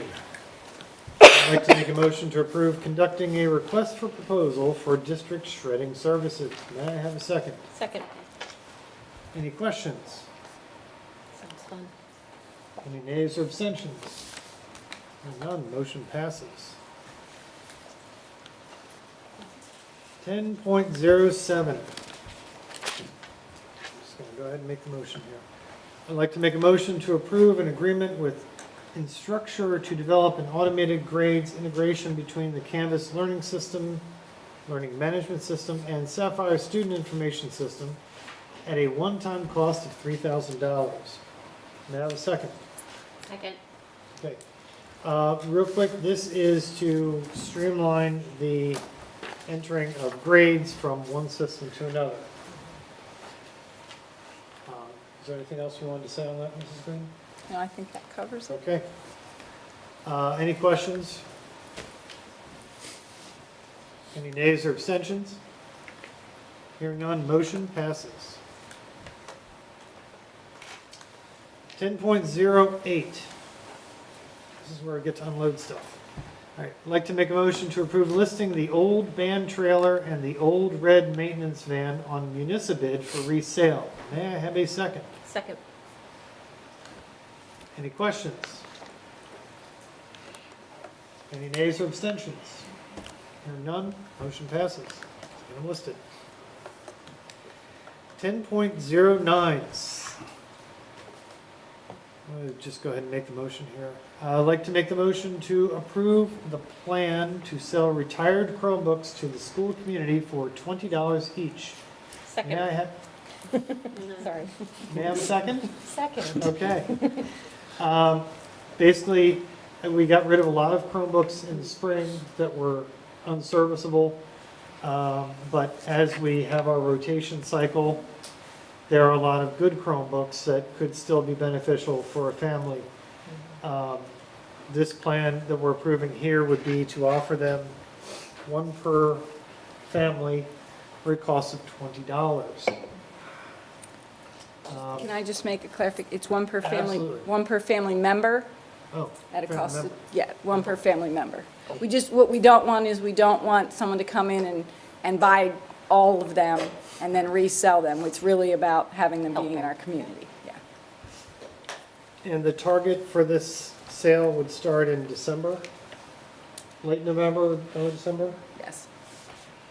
Okay. On my school books, right? Sorry? On my school books, right? Yes, Probably. so we'll put a communication out then with, for families for all the details on how they can, but with the idea, I think the idea we came up with is trying to get it out there if people wanted to do it for a holiday. That's a good idea. Any other questions? Any nays or abstentions? Hearing none, motion passes. 10.10, going to make a motion to approve the revised PLGIT, I'm not going to say the acronym, Program Application and Investment Advisory Agreement. May I have a second? Second. Okay. Mrs. Green, do you have anything you want to say on this? This is just, they merged with another company, so we just need a new agreement. So it is it's the company we buy our CVs through. Any other questions? Any nays or abstentions? Hearing none, motion passes. 10.11. I make a motion to approve the plan for a Girl Scout Gold Award project and the subsequent donation. May I have a second? Second. Obviously, we have an overview of the project here attached as executive content. Is there any questions from the board? Okay. Any nays or abstentions? Hearing none, motion passes. 10.12.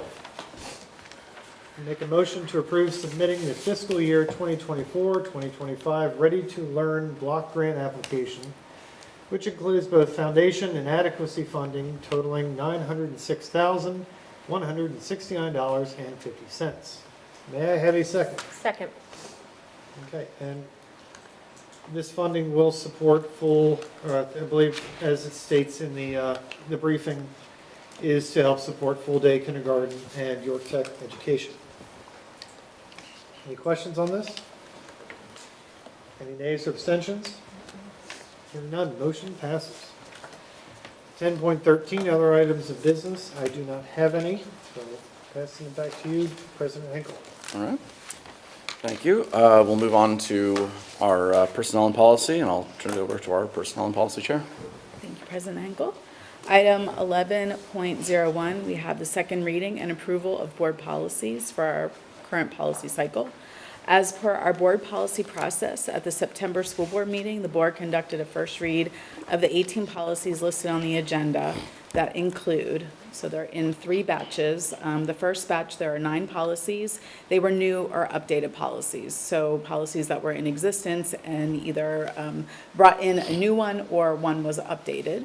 And the second batch were updated policies that were also merged. We had an organizational way that we did this with the way that we did our employees. So we're merging that into one section just to make it easier because there was a lot of duplication. So the second section really has to do with just some changes to those policies, but also being merged.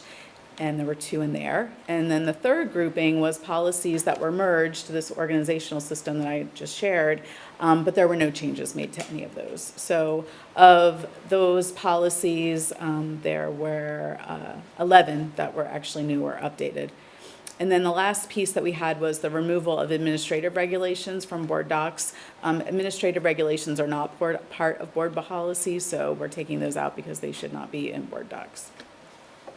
So with that, I would like to make a motion to approve the new and updated policies. Do I have a second? Second. Any discussion? I have a point that I would like to highlight.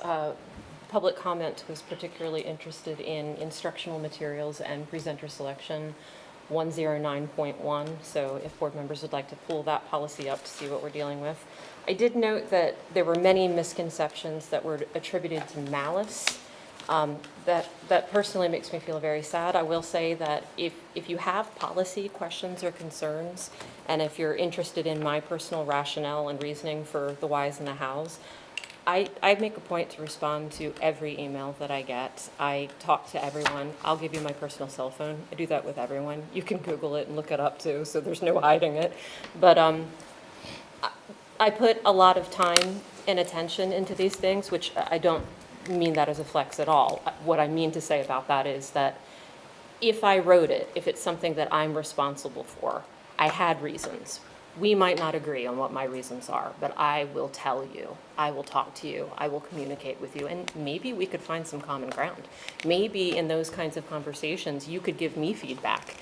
You're absolutely welcome to participate in public comments, absolutely. But if you gave me days ahead, weeks ahead, maybe there were suggestions that I could have implemented. And so I want to extend that to everybody. If you have changes that you would like to make, please talk to me, email me, text me, call me. I'll have conversations. So one of the misconceptions that I don't know that it'll be to your satisfaction, but I would like to kind of let you know. The one that was of particular concern would be, I think it's 10, and that's in the section of request for reconsideration. So if you go to item number 10, I'm going to go ahead and read it as such. This is something that I took out. And so it's, quote, "A decision to sustain a challenge shall not be interpreted as a judgment of irresponsibility on the part of the professionals involved in the original selection of the use of material." And while I can definitely see the concern, there are two ways to interpret how that sentence unfolds. I can see that people believed that this offered protection, but let me make apparent to you how I felt and how this translated to me when I was reading first through this policy. And by the way, I take full responsibility. This is my idea. I'm the one that took it out. Here are my reasons why. It was on behalf of our wonderful teachers and staff that I initially struck this line from the policy. I was thinking of them and the message that this language communicated about them. The implication: it assumes that teachers in our district would be making recommendations that could be perceived as irresponsible. I reject that framework and the assumption and the false narrative that it supports. I believe a policy like this should be written within the framework that teachers and staff are operating in the arena of supplemental enrichment as they do in class curriculum and lesson plans. Why wouldn't they be? Why would we include language that preemptively presumes they wouldn't be? For me, this seems unnecessary and damaging to the reputations of our teachers' good intentions. Superfluous language like this, I believe, calls into question bad motives more than it steelmans against them.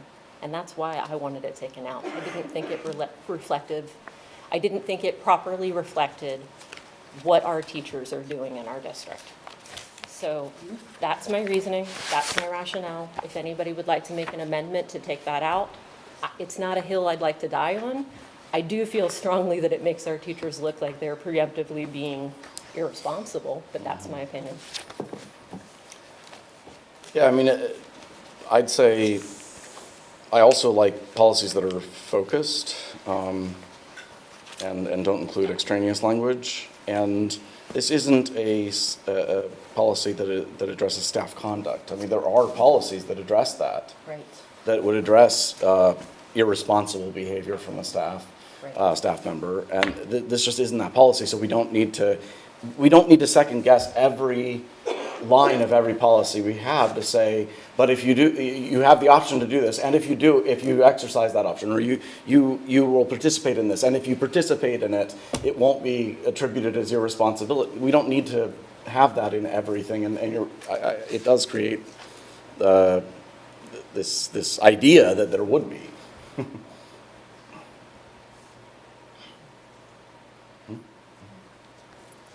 Does anybody else? Yeah, so it was raised that there could be a potential for retribution, but there's no mechanism in it, with it or without it, no mechanism of retribution. Right. And there wouldn't need to be, a mechanism for retribution.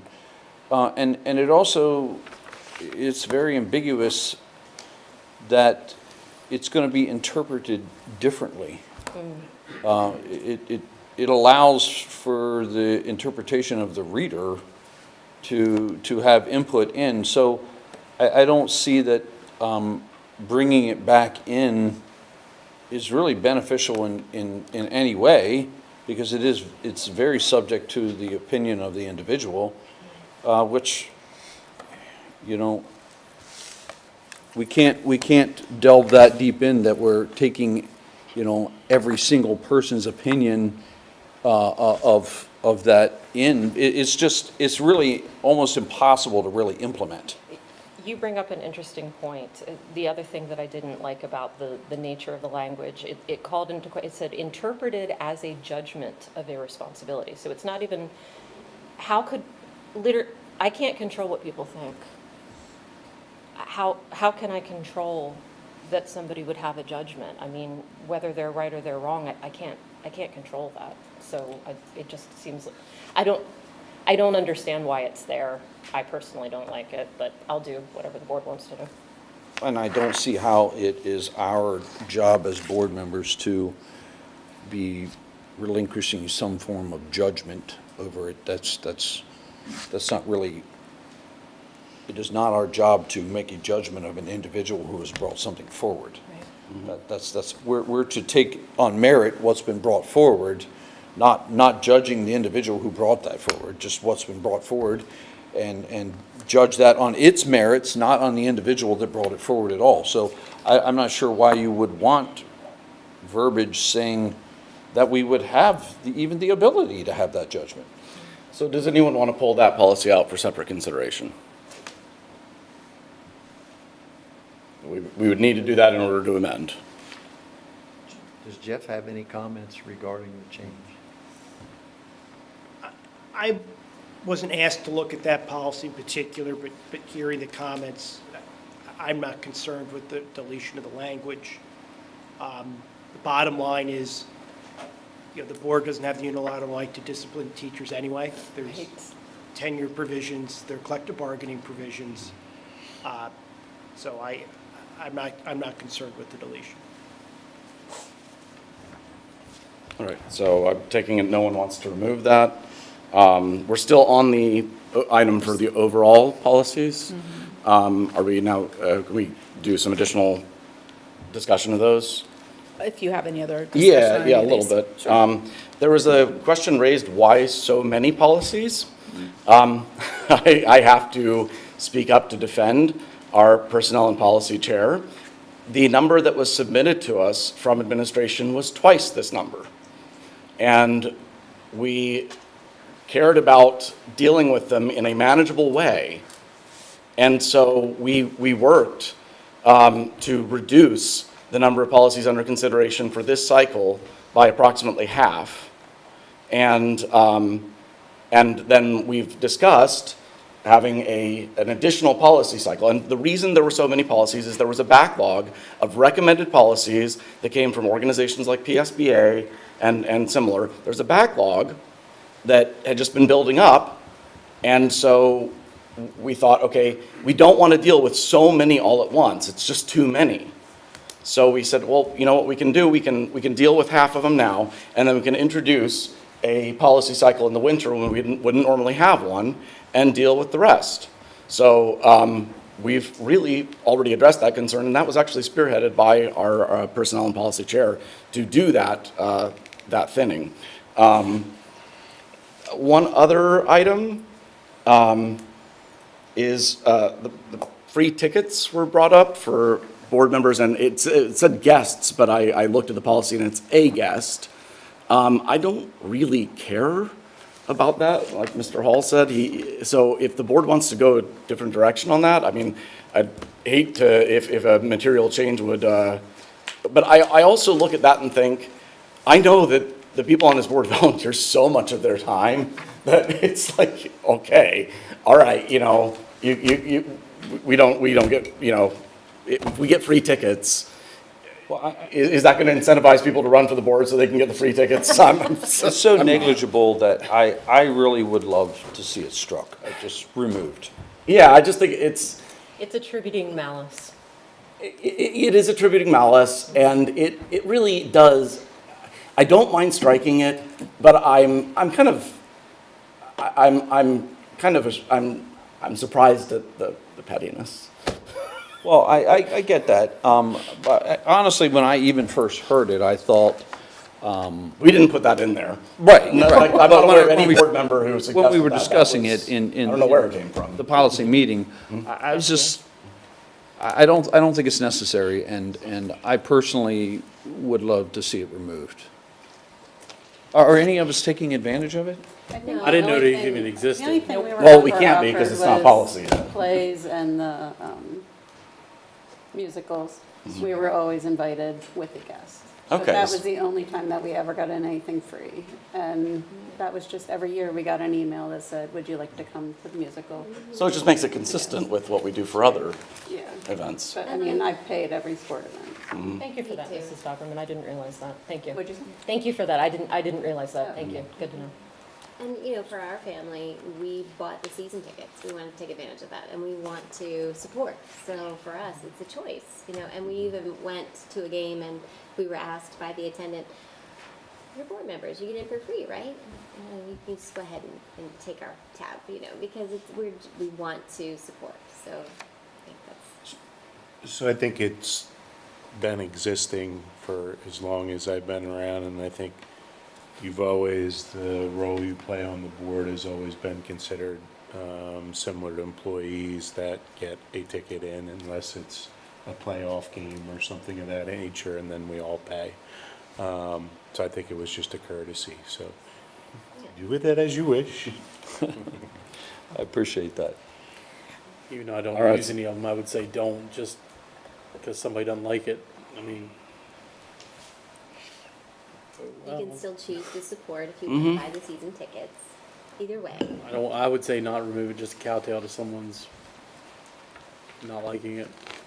I think one benefit of it, to Mrs. Elberman's point, is it did, I mean, first of all, it was very nice to be invited to something, right? It's just a show of hospitality to be invited and to cover that cost. I do not have any children that are in the play, so it wasn't really something that was on my radar to do, but when I got an invitation for it, Mary Lee and I went one year. So I see the value behind it is that it is sometimes hard to keep track of all the things that are going on, especially if it doesn't really cycle within what your daily habits are, what your kids are doing or whatever. So I don't know that I think many board members have taken advantage of it, but I just think it is a nice way for board members to be invited to things. So if we want to deal with that, we'd have to pull it out.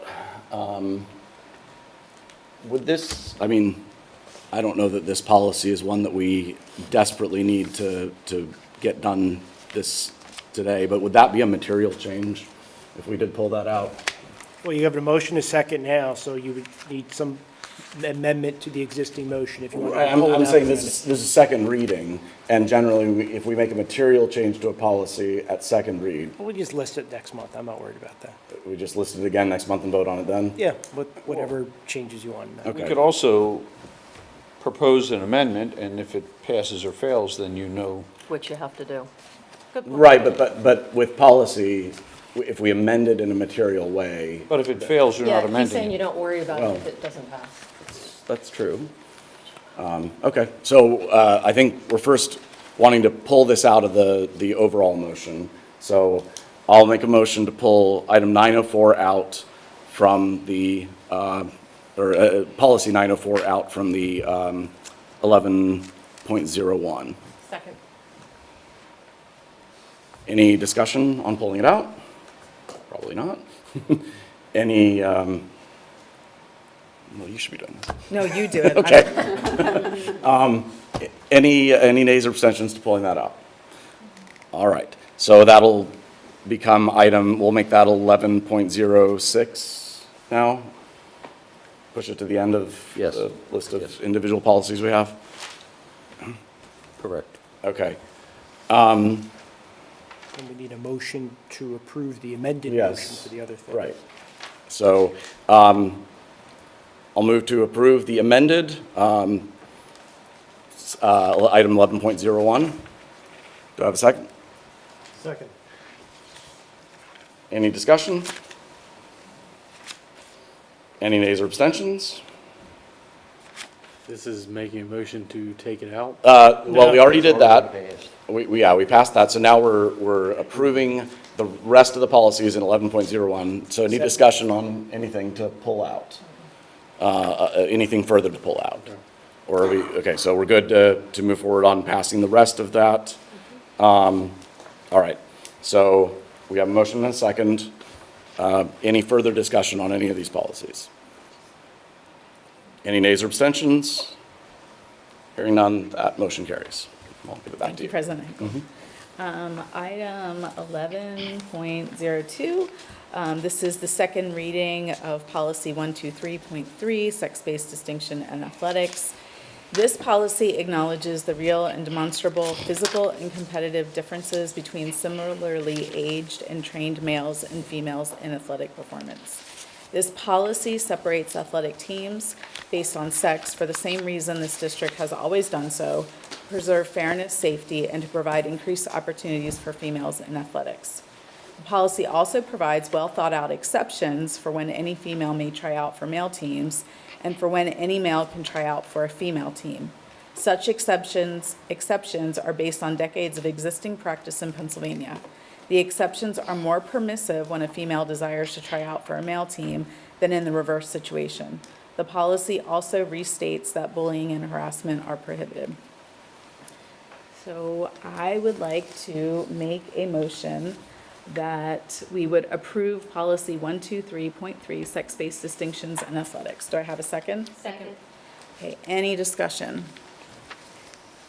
I wanted to introduce our legal, Mr. Samick. I did actually have a question that I wanted to direct to you, if that would be okay.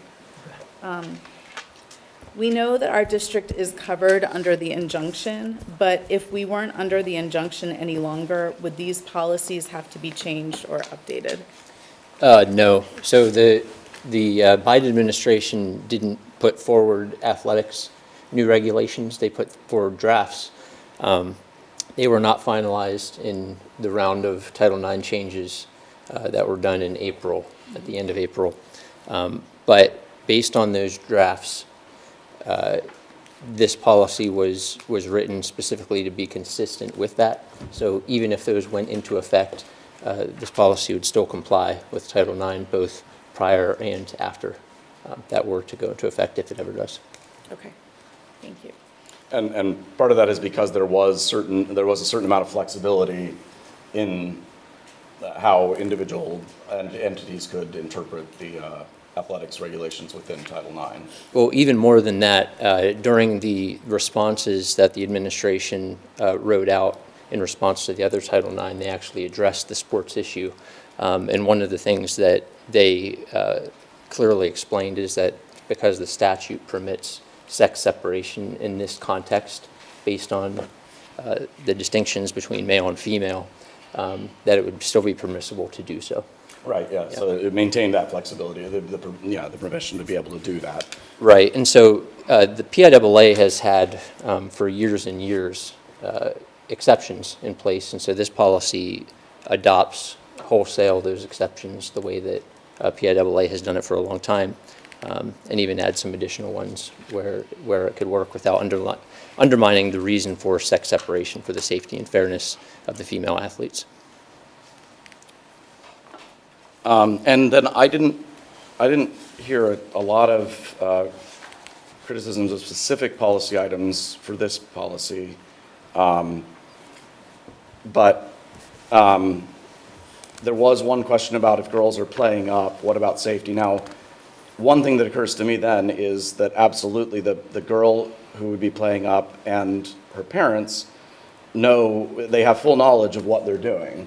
And so if the game is football and they're talking about a linebacker, that's very different from like the track team. The safety concerns are very different. But I think the policy still would allow us to take those safety concerns into consideration in making those determinations. Yeah, the particular comment was talking about the girl who would want to play up because her skill level permits that, and so that is taken directly from the PIAA, and so that's something that's existed in the state of Pennsylvania for a long, long time. I don't know how much that is used, but I believe that it's a consent to people know what they're getting into when they're playing up. Our policy language there, we correct me if I'm wrong, isn't it where meaningful competition? Is that what we said in the policy? They can play up where there is no meaningful competition. I have it here. The principal or athletic, so the school will provide reasonable accommodations. So the word reasonable right there already makes me think we have the ability if it's just obviously unsafe. But reasonable accommodations for females to try out for teams designated for males, including but not limited to when A, there's no girls team for that sport during the school year, or B, the principal or athletic director believes that the female skill level is such that participation on the girls team would not provide meaningful competition for the girl. Correct, right.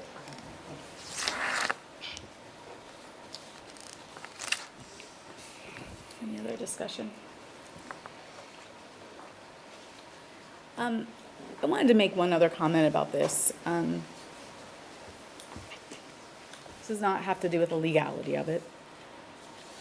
Some of the things that I heard tonight were that, there is some fear for coming out and speaking out on this because it's such a controversial issue. And I think that's valid. I definitely have experienced that. And we want to protect our kids. And I think another way that we can protect our kids is by taking this decision out of their hands and making the decision for them so that there is a clear policy in place. We don't have to worry about our girls feeling like they're pressured to make a decision on that.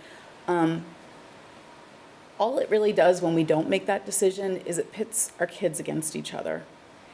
And it creates division where it doesn't need to be there. So really, my take on all this is that, like it or not, there's a straightforward policy. It's very well outlined. It is something that, as a parent, you can hold the school district and the board accountable for. And if in such a period of time that something needs to change with that, a new board comes in, that can always be done. But right now, there is no gray area. And I think that's really important. That's all I wanted to say. So, any other discussion? Okay. So I'd actually like to pull this out. Can we do a roll call vote on this one? Okay. Bill Hall, Yes. Mary Lee Hall, Yes. Samantha Hall, Yes. Jeremy Hash, Yes. Jen Henkel, Yes. Nathan Henkel, Yes. James Holly, No. and Joe Wilson. Yes. And That Liz. is. Yep, Yes. that is 8-1. Okay. Moving on to item 11.03, the second reading of policy 216.2, student records, name, sex, and gender identity. This policy ensures the district keeps accurate records and establishes protocols for legal changes as well as unofficial changes. It also promotes an environment of mutual respect by providing consistent standards for addressing students, provides a process for accommodations from those standards, and accounts for the likelihood that one accommodation may result in the need for accommodation of others. As such, it prevents bullying or harassing someone by repeatedly calling them names or pronouns they do not wish to be called on one end of the spectrum, and it commits to protect the conscience and First Amendment rights of others by preventing compelled speech on the other end of the spectrum. This policy also recognizes the parental authority to make health decisions for their minor children. It protects student health and parental rights by ensuring that material health information about a minor child, including gender identity, transitions, is not concealed from parents. This policy also restates that mandatory reporting laws must be followed regarding child abuse. I would like to make a motion to approve policy number 216.2, student records, name, sex, and gender identity. Do I have a second? Second. Any discussion? Oh, yeah, any discussion? Again, I have a question for you, Mr. Samick. Would a policy like this one help protect our school district in the event of a lawsuit like what Dover Area School District is facing? Yes. Yeah, I think there are lawsuits around the country dealing with the question, and so without commenting anything about facts of any specific case, on whether particular information about your own child can be concealed from you. And so it would protect you from those sorts of situations. There are also instances around the country, and we've talked about some of these, but there are some more recent ones. One of them is in the Sixth Circuit Court of Appeals when it comes to compelled speech. So you had mentioned in your introduction, on the one hand, this policy ensures that people aren't going to be bullied, harassed, misgendered, called something they don't want to be called. On the other hand, you need to balance people's free speech rights. And so there was a Sixth Circuit case where a university professor was fired because the university was attempting to compel his speech, and that was under in the federal courts. There was also a recent case, so he ended up winning his case. I think they settled for around $400,000. There was a recent case out of the state of Virginia under state law, so the state constitution, free speech rights, where similar thing happened. A school tried to compel a teacher's speech, and so that resulted in litigation, had some success at the Virginia Supreme Court, and I believe that case just settled for about $575,000. And so these things are balancing acts because they're an attempt to try to protect everybody and to find solutions that are going to respect everybody, protect kids, protect parental rights, protect teachers' rights to free speech, make sure that people aren't being mistreated. And so, like many things in our society, we have to balance those things. And so this policy, I believe, will protect your school from liability. Thank you. So would this policy then protect our teachers in the way that the teacher was not protected in Virginia? Yes. On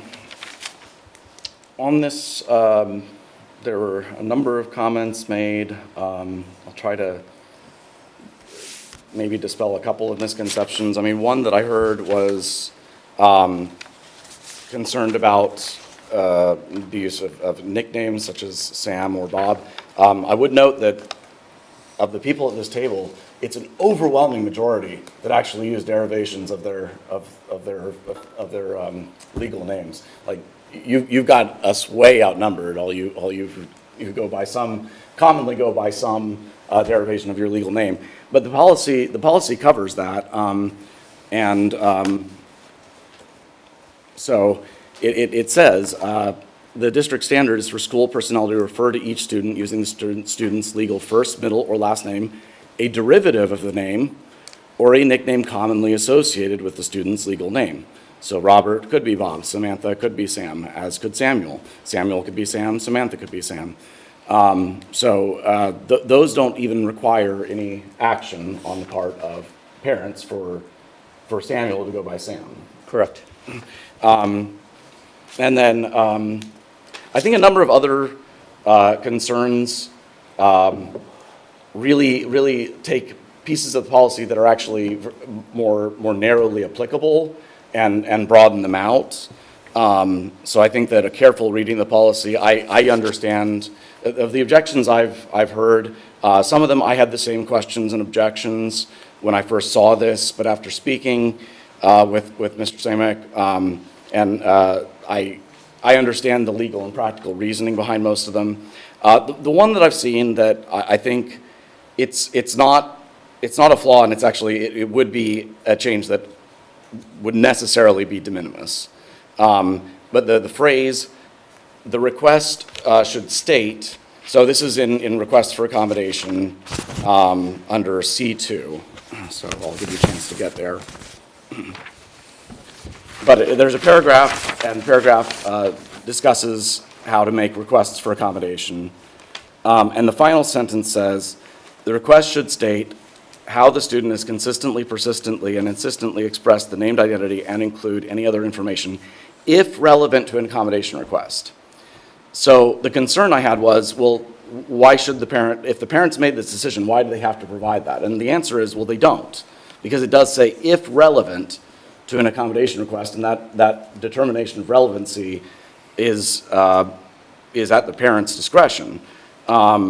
But I think we could move if relevant to an accommodation request to the beginning of that sentence and then have the rest of the sentence read. So logically it's the same, but it emphasizes if relevant to the accommodation request, the request should state how the student has consistently, persistently, and insistently expressed the named identity and include any other information if relevant, and then it would end there. I don't want to make a change that doesn't actually change the substance if it would result in additional reading, but would such a change the substance, would you say? I don't know what the change is. Well, so do you have can you copy the policy? I got it. Okay, so looking at paragraph C2, item C2 under maintenance of student records, gender identity. Looking at the second item. Taking this sentence and moving it to the. You want to just take the whole last sentence out? Well, so the last sentence, no, the last sentence, all we would do is move, if relevant to an accommodation request, to the front of the sentence. And then keep the rest. Then the rest. I mean, logically, it's the same. I don't think that changes the substance of it. Right, I think it makes it clearer in terms of emphasis that. We do have a motion and a second, so it'd have to be a motion to amend. Right. So given that we have an understanding that this is not a material change to the policy, and so this would not prevent moving forward on it tonight, I will move to amend the policy to move, if relevant to an accommodation request, to be the beginning of the final sentence of C2, and then the rest of the sentence would read, the request should state how the student has consistently, persistently, and insistently expressed the named identity, and include any other information, period. Second. So moved. Okay. Motion, second. Motion second, okay. Any discussion of the motion to amend? Any ayes or abstentions? All right, that motion to amend carries. Now we'll go back to I move to approve the policy as amended, policy 216.2. Bring it back to the table. Do I have a second? Second. All right. So do we have any more discussion on this particular policy? I'd like to repeat the comments that I said previously. This is one of those distinctions where I don't like that public commenters were stressed out about things that could have so easily been solved by an email, by a text, by a phone call. I certainly understand, and it's your right to do so, to get up and have public comment. If that's the form that you want your comments to take, then that's fine with me. But for some of these, can I go by Sam? Can I go by Tom or Tommy? That was in our policy, and that's not a criticism of you should have read the policy. It's I don't want you to carry the weight of stressing out about that when I can alleviate that is covered by the policy. So next time, maybe you'll avail yourself of that opportunity. I truly do want to make sure that that additional stress isn't happening when a conversation could have just happened. So please text me.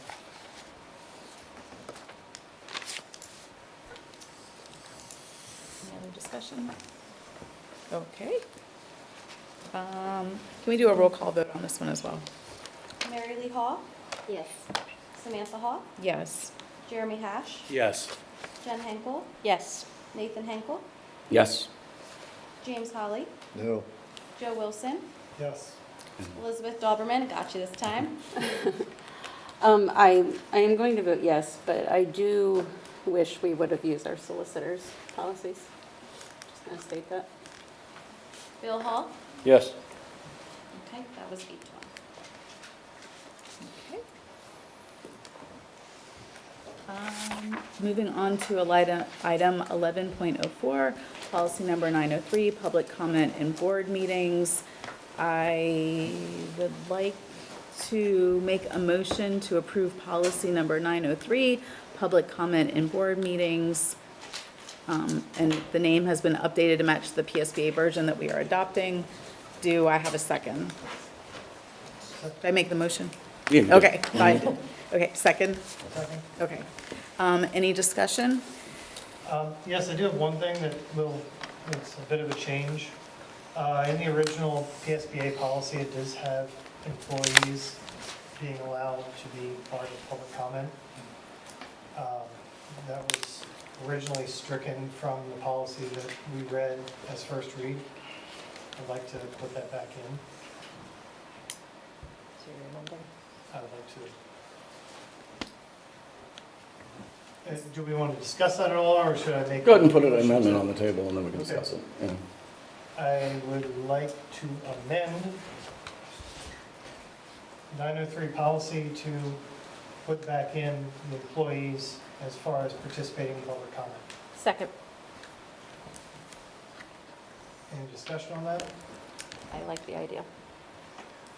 I thought I had something. Go ahead. So I have, you know, there's two things here that have to be balanced.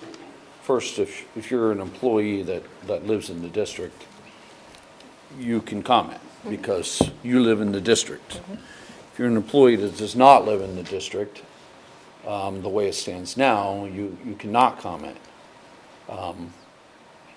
And obviously it's inconsistent, you know, because, you know, if you don't live in the district, you can. However, I do think that there needs to be respect given to the chain of command. And that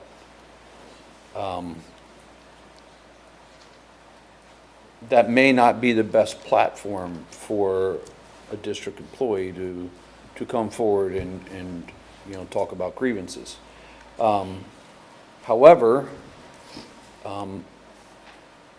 the individuals that work for the district that live in the district already have the ability. We can't change that. So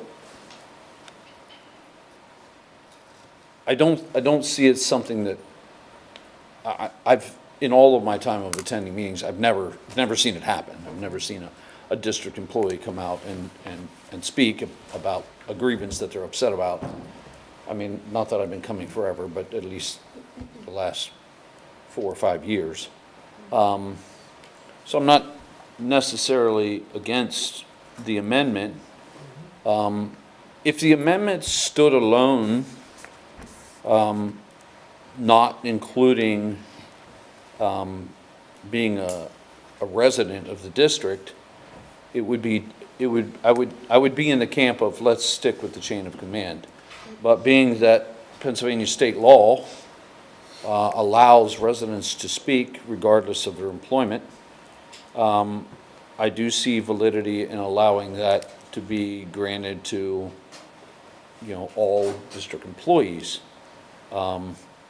So I'm torn between following, you know, proper chain of command versus what Pennsylvania state law says.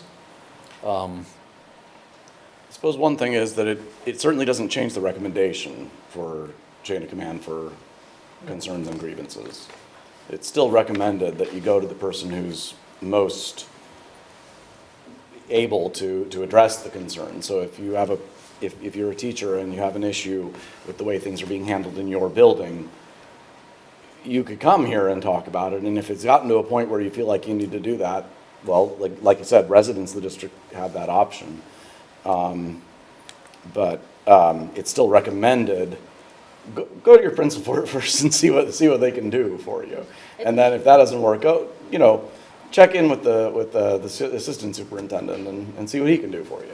Additionally, they would still be under the same restrictions for public comment that anybody else would. So they wouldn't be able to talk about individual kids. They wouldn't be able to talk about name district employees. They could only speak on behalf of their own opinions. Like, I mean, that's the appropriateness of the subject would be monitored just like it would be any other public commenter, right? Mm-hmm. So you're proposing making a cutout that if you're not in the district but you are an employee, you do get to speak, correct? So do we consider making other cutouts for other people? Well, I don't know, that's not the amendment that I made. Right. I mean, PSBA had this, came across with residents, taxpayers, employees, and students being able to speak at board meetings. We took that policy, we removed employees out of that. So that's. That was an option, reacted it wasn't, as- yeah. PSBA recommended it as an option, not as a, yeah. Right. Yep. Yeah. So it's not out of the realm of, we're not reaching out somewhere. It is what PSBA, an option that PSBA recommends. Mm-hmm. Yeah. Dr. Bryson, what are your thoughts, please? My thoughts are we have a grievance process, and the reason historically employees were not included, even though it was a PSBA option to select from, is And I think to be quite transparent, we see it here at times where if someone is disgruntled, we don't have to call them by name, we can just say the principal. Well, we know who that is. Mr. Sterner, he's sitting right there, sorry. And while I know there's little that we can do about that from a public perspective, I think it has the potential culturally where this becomes the new first step in getting my solution. And my solution may not be the solution for all 220 staff members, by also most are a part of a unionized organization, where they have support both from an employee standpoint as well as an administrative standpoint on top of that from a board perspective. But at the end of the day, administratively, we're the ones that are going to work through whatever that challenge is. It is not going to be the board. For the reasons that you go back to, if there is a questionable book, at times it's us administratively that are dealing with that. I think we have found, I don't want to say creative, but we found ways where if staff want to talk about something, and 99% of the time there are positive things and we include them in presentations. We include them the opportunity and put it right in the board agenda, outside of public comment, but inside the actual agenda. I think we've also at times, not as often, had the association speak, whether it be the officers or whatnot, if there were concerns that we were working on and they wanted to provide an update or something to consider or something strong. So we've had that opportunity as well. So I think there are mechanisms in place outside of a public forum that we're able to address a grievance, but also celebrate the positive that are going on and the awesome things that are going on with our staff. So I tend to look at some of what's the negative that comes from that, and I look at districts that are currently doing it. There are also some of the same districts that find themselves in strikes and other forms of, where they're banging heads. It becomes more difficult to find equitable solutions when a public forum is used to go back and forth, or the newspapers are used to go back and forth. And so I think that's my perspective on it. You certainly have the option to include or not include. I do believe there are unintended consequences that can come about of that. And also, there's a look that employees aren't allowed to speak, so we're not being transparent. We're silencing the employees. We've got all kinds of ways to get feedback from the employees, and we're doing it. As another example, our HRS data collections, which the teachers are collecting themselves, on themselves, it's not even administrative. Climate and culture surveys, we're getting a ton of feedback. It's not a public forum, but there's data that we can utilize. So that would be my perspective on it. I think we need to be cautious and careful, but yet still give them voice. It just might not look like this, so to speak. So you're not discouraging staff from being able to talk to board members? There's other pathways to talk to board members. It's just in a public forum. And again, I think there's a chain of command. I think it's not a good feeling, and certainly if my colleagues, Dr. Reppert and Mrs. Green, want to speak to this as well. If they don't first come through, they're similar to what we would tell a parent that's upset at something in the school. You talk to the teacher. If you talk, that's what I want to occur before it's direct communication between a governing body and those that are actually doing the administration in the building. It's removed. It puts you in an awkward position at times, and it certainly puts us in an awkward position. And then to try to solve that problem, we're spending a lot more time trying to have the discussion with the board member and then research it and then get back to the board member and then get back. Whereas we like to just deal with the challenge that exists, and see if there are things we can do about that. So that's what I would say to that. I would say, yeah, if all else is extinguished, so be it. But I think at times we jump the chain of command too, and it's not real functions that way. I mean, I don't see it as jumping I mean, obviously, this wouldn't be in place of a chain of command. We would, if somebody had something they needed to discuss, it would be, the first question should be, have you run this through the chain of command? You know, we don't expect our students who are on here as speakers to go through the chain of command for them to speak. So, couple thoughts on that. Students are an interesting one because they're not taxpayers, but they are residents. And so if the PA law is residents and taxpayers, then students generally, I mean, there are a few exceptions, I suppose, but we don't. And we've never prevented them either. Right. But I don't think we could legally. So students have to be in there. And it's interesting, they have that as an option in PSBA, but if they're residents and the law is residents and taxpayers, then I'll say a couple of things. One, I'm definitely, I have a hesitance to expand the people who can make public comment as a general rule.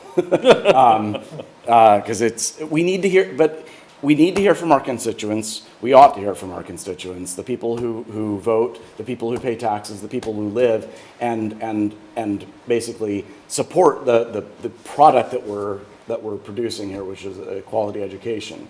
So, and so they pay for it one way or another. And so I think we must legally hear from them, and we need to hear from them. I'm cautious about expanding it beyond that myself. Additionally, when you said the response would always be, well, have you gone through the chain of command? With public comment, we don't necessarily have the opportunity to intervene and ask that question, because the sign-up just happens, and then they're here. Whereas if someone emailed the board, if a teacher emailed the board and with a concern, and they said, look, I went, and we said, okay, have you gone to all these? And they're like, yes, I went to each of these people in turn, and we talked to them, and we're like, yeah, they talked to each person they were supposed to talk to, and they are coming to us as a last resort.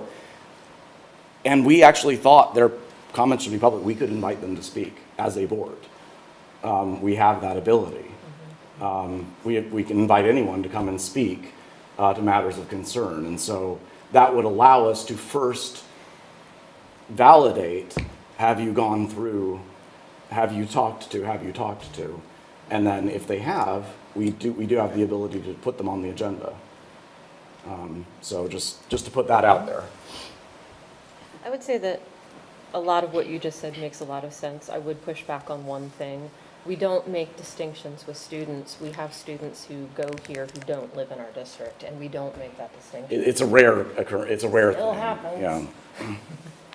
So, I mean. We have a motion to amend with the second, to add back in the word employees. So I think we need to vote. Yeah, let's do a vote and see where it lands. I have one more question.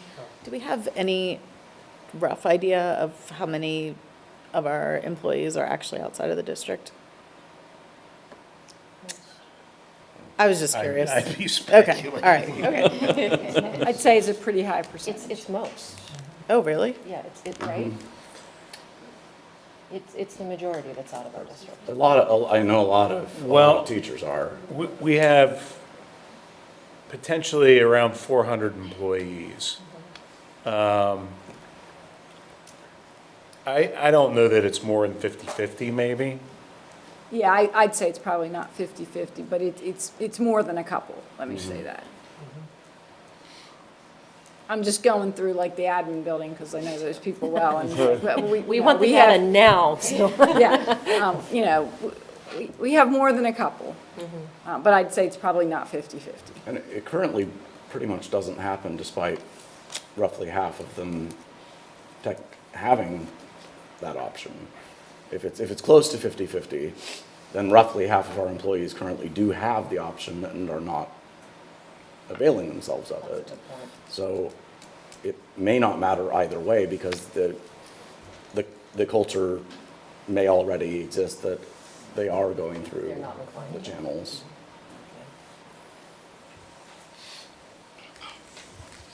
Okay, so we have a motion to amend, a second. Sorry, one more thing. I'd like to know if there are teachers who want to avail themselves of this option. So I'll just say right now, my plan right now, I think, is to vote no on this amendment. However, if there are teachers out there who would avail themselves of this and you want to make the case, then we can revisit this at a later time and add it back. So please email the board because you do have that ability and make that case. I'm happy to defer to my default position as well as Dr. Bryson on this for now. But if someone wants to make the case, the thing is, I haven't heard a teacher make the case, we need this. Sorry. Okay. I think I'm done. So we have a motion to amend, we have a second. I guess let me do an all in favor. All against? Okay. Return to you. So now we'll Can move. we understand who voted no so we can Yeah. record? Why don't you just do a roll call? Yeah, I'll do a roll call. Let's do a roll That'll call. be I think easier. it was everybody no. I mean, I saw it was no, but I. Did anyone not want to vote no to the amendment? 09. You're changing? I see no, raise your hand if you didn't want to vote no to the amendment. Are you changing? Yeah, I'm saying no. He's saying no. Okay. We're all saying We're no. not- Okay. Okay, so That makes it's it unanimous. easy. Unanimous. No, that's what I I said. convinced him. I voted against myself. That was fun. No, but, Back to the original motion. Yes. And second. Yes. All right, so we're back to the original motion for policy 903, public comment. We had our discussion. Yeah, Any the other amendment discussion? failed, so now we're back to the original motion. Right. Any other discussion? Okay, any nays or abstentions? Okay, motion carries. All right. 11.05 is policy 830. It's just on the agenda for public information. It is a policy that's required to be reviewed annually, and the administration has no recommended changes to the policy at this time. So 11.06 now would become policy 904. And I don't remember what we said we were going to do with that. Was the, So I need to make a motion to amend to remove that the board receives free ticket Oh, plus a companion. And then I guess we'll see how the board feels about that. You can just make a motion of 904 with that language in it, since we don't have it's not anything on the table agenda. right now. oh, yeah, we have to bring it to the Oh, table. got to bring it to the table, but yes. so you can make the motion. To make a motion to bring it to the table?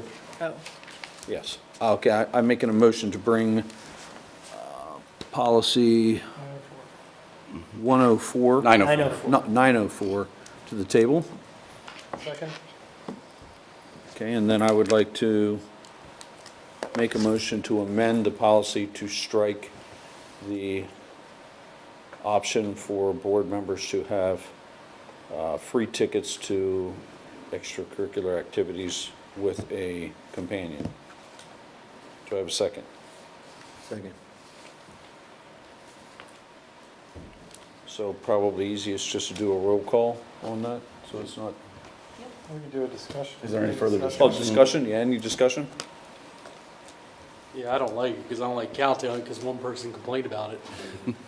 I think that's against the principle of what I believe in anyway. Just because one person doesn't like something, they say they don't like it now, oh, well, I got to change it. There was nothing wrong with it to begin with. And board members are free to pay if they wish. They are. They are. I still would love to get the board's opinion, and if it fails, it fails.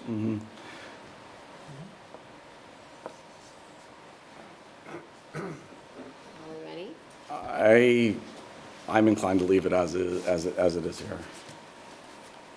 I don't want to change it. I don't think it's fair to future board members that want to come in. We don't know the economic hardship or not of others, and we don't want to discourage anyone from going and supporting the kids at any time. I think it should stay. I think it's good to encourage board members to participate in events, see how things are going.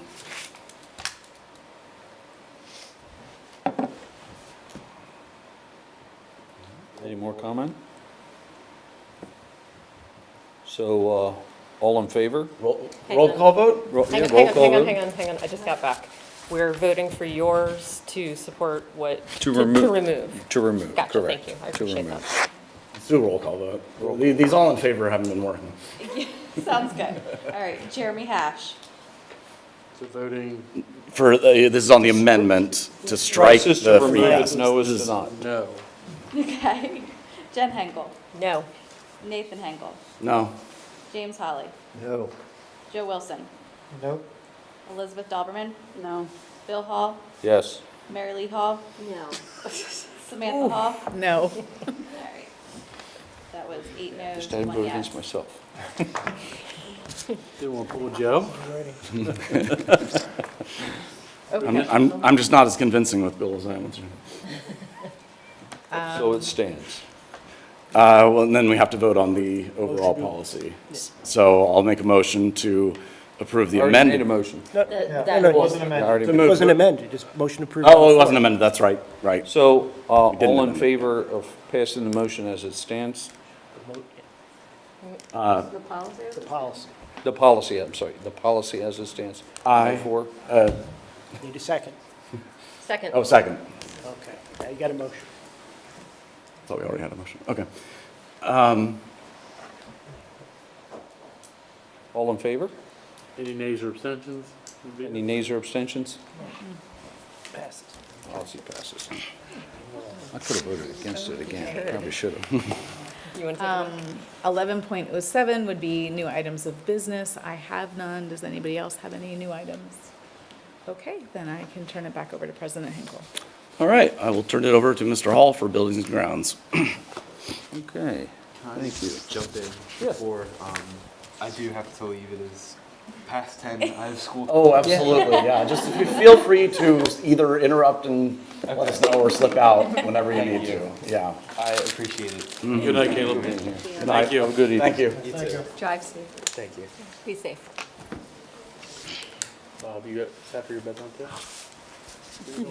All right, so, moving on to 12.01, Mr. Buffington.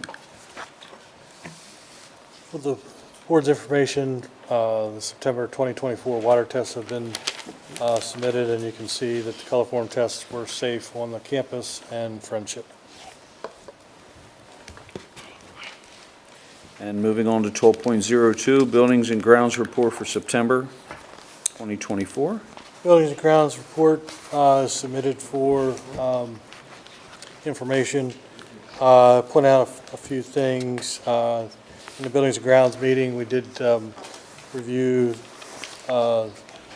many of the existing capital improvement projects, which are listed in the report, as well as I'd like to note that the custodial staff is full-staffed, which is a great thing.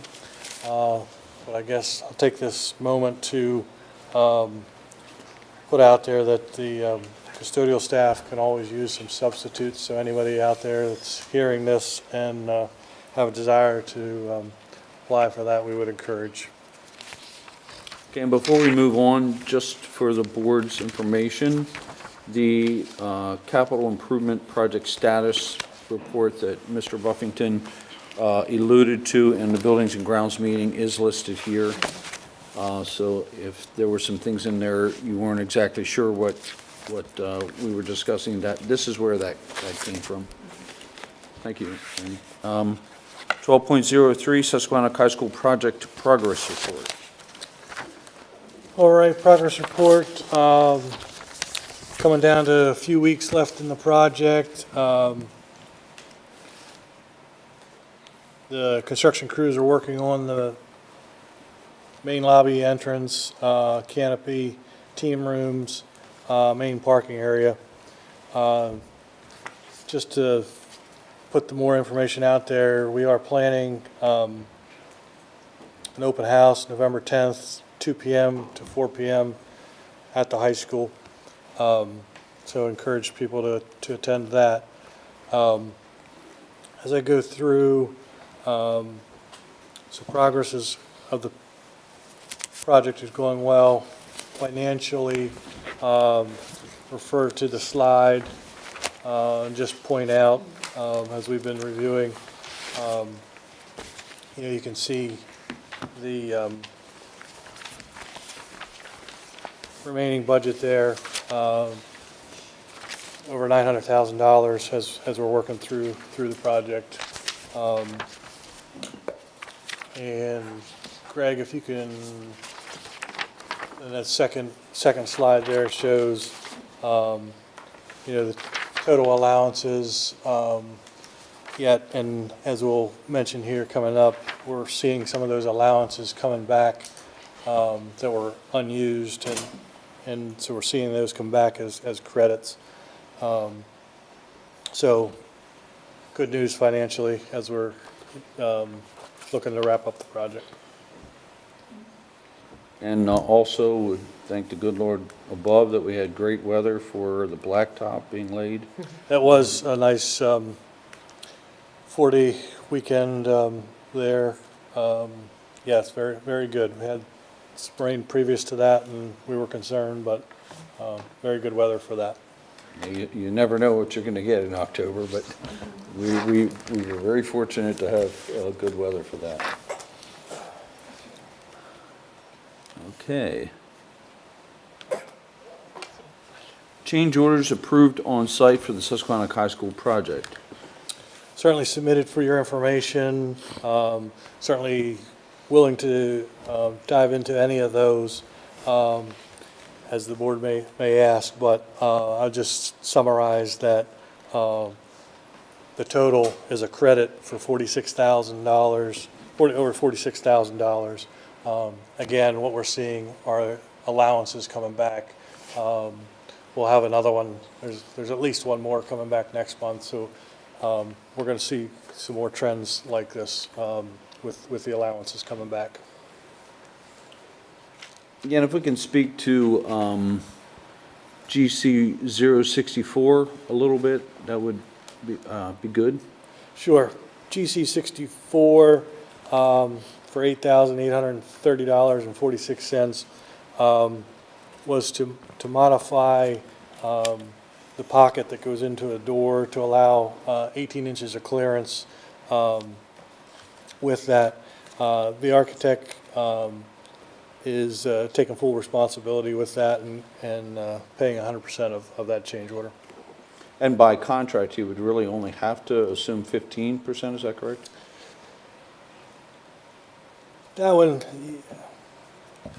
yeah, it's probably arguable, but yeah, with a great relationship, they certainly are taking full responsibility for it. Thank you. Okay, moving forward. Update on road signs at the entrance. Yeah, certainly talked about it in the Buildings and Grounds meeting. Saul was discussed further at in the transportation safety. Just kind of quickly, we're working through replacing one sign, adding 3 others. Certainly working with PennDOT and their requirements. Certainly considering things that bus drivers and other vehicle traffic are seeing. So certainly something we're focused on. Continue to make improvements as we go. Thank you. Keep you updated. Moving on to 12.06. I would like to make a motion to approve continuing construction management services with Site Logic for the closeout of the Susquehanna High School project at a maximum daily rate of $1,365 for a full day, $682 for a half day, and reduced in office support if not used, and a maximum of $27,300 per month. Do I have a second? Second. So this is not a, an oversight on the timing of the job, because we are on track as far as finishing the job. This was actually planned from the beginning. So the rate is the same rate that we've been paying throughout the entire project. The idea was to not pay for more than we needed to pay for, to give us the option to really hone down into the actual amount of time they're here, not overshooting it, by 15 days or whatever the case may be, but allowing us to zoom right down in on the amount of time needed, not more or less. And it is at the same financial rate that we've been paying all along from the beginning of the project. So any discussion? Any nays or abstentions? Motion passes. A motion to consider, 12.07, a motion to consider the recommendation of the committee to award performing a feasibility study to Beers and Hoffman Architects of Lancaster, PA, in the amount of $17,500. Do I have a second? Second. So Randy, could you just walk us through the process of how we came to this conclusion? Yeah, I mean, it's been several months as we walked through this process, and began with sending out RFPs to 9 architectural firms. Of those 9 architectural firms, 6 came through and did a walkthrough. We spent, a couple hours with them walking through our buildings. At that point, proposals came back in from 4 architects. Of those 4, we did 2 rounds of interviews. First round had 3 of those architects. Second round had 2 of those. As we narrowed down and made a final selection, our committee included Mrs. Green, Mr. Hash, and Mr. Hall, and myself on that committee. Certainly spent many, many hours over several months to get to that conclusion. And then in that second phase of interviews where we had 2, we did that in an executive session so that the entire board could understand what we were looking at. So any comments, discussion, questions? I appreciate the second round of talking with, receiving the presentation from both the finalists. It really helped clarify it for those of us who weren't involved in the committee process up to that point. I appreciate that very much. And thanks to them for being out here. I also appreciate the presentation. I also appreciate the work, the upfront work the committee put in. It took a little bit longer, but I do feel like it was valuable, what I was seeing in terms of how the committee was directing the conversation that ended up happening with those architects. So I thank you, all of you who were on that committee. It was a lot of work, I can tell. Okay, no further discussion? Any nays or abstentions? Hearing none, the motion passes. Moving on to 12.08, a motion to authorize the administration to move the baseball scoreboard from field number 3 to field number 8, and to pay the cost associated with engineering design, supplies, and other work not to exceed $10,000. So I have a second. Second. So I would really like to thank Randy for taking the bull by the horns on this one, because he has elected to do a lot of it in-house. And, I know it's a little bit of an undertaking for them, but it really ensures us that we'll be able to have that done for the baseball team in the spring. So I want to give a shout out to you and your people for coming together and making that happen. I appreciate that. Yeah, certainly the team, as we, the maintenance team discussed, and certainly, in the briefing, we sought proposals from companies and didn't like those costs, and continued to look how can we get this done in an expeditious manner, and it came back to, we have the skill in-house to do it, we're gonna do it. I really appreciate that, because, those quotes just seemed ridiculous, but moving it, to me, seemed like the right decision, but it's got to be at a reasonable price. So really, thank you so much for just continuing on that, not giving up when you got bad quotes and finding a way. Yep, I'll pass that on to our team, and Please do. plan is to, for that first ball game, it'll be up. That's exciting. Mm-hmm. Yeah, that too, the ability to have it there when it's needed as well. I'll have to be sure to attend that game, and I'll pay to get in. But you don't have to. We'll let you operate the scoreboard that night.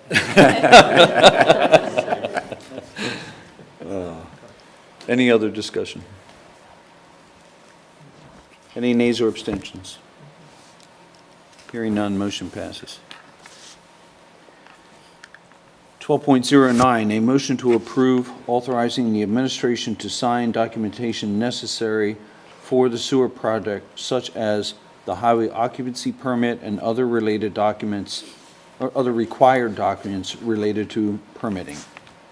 Do I have a second? Second. Any discussion? Any nays or abstentions? Hearing none, motion passes.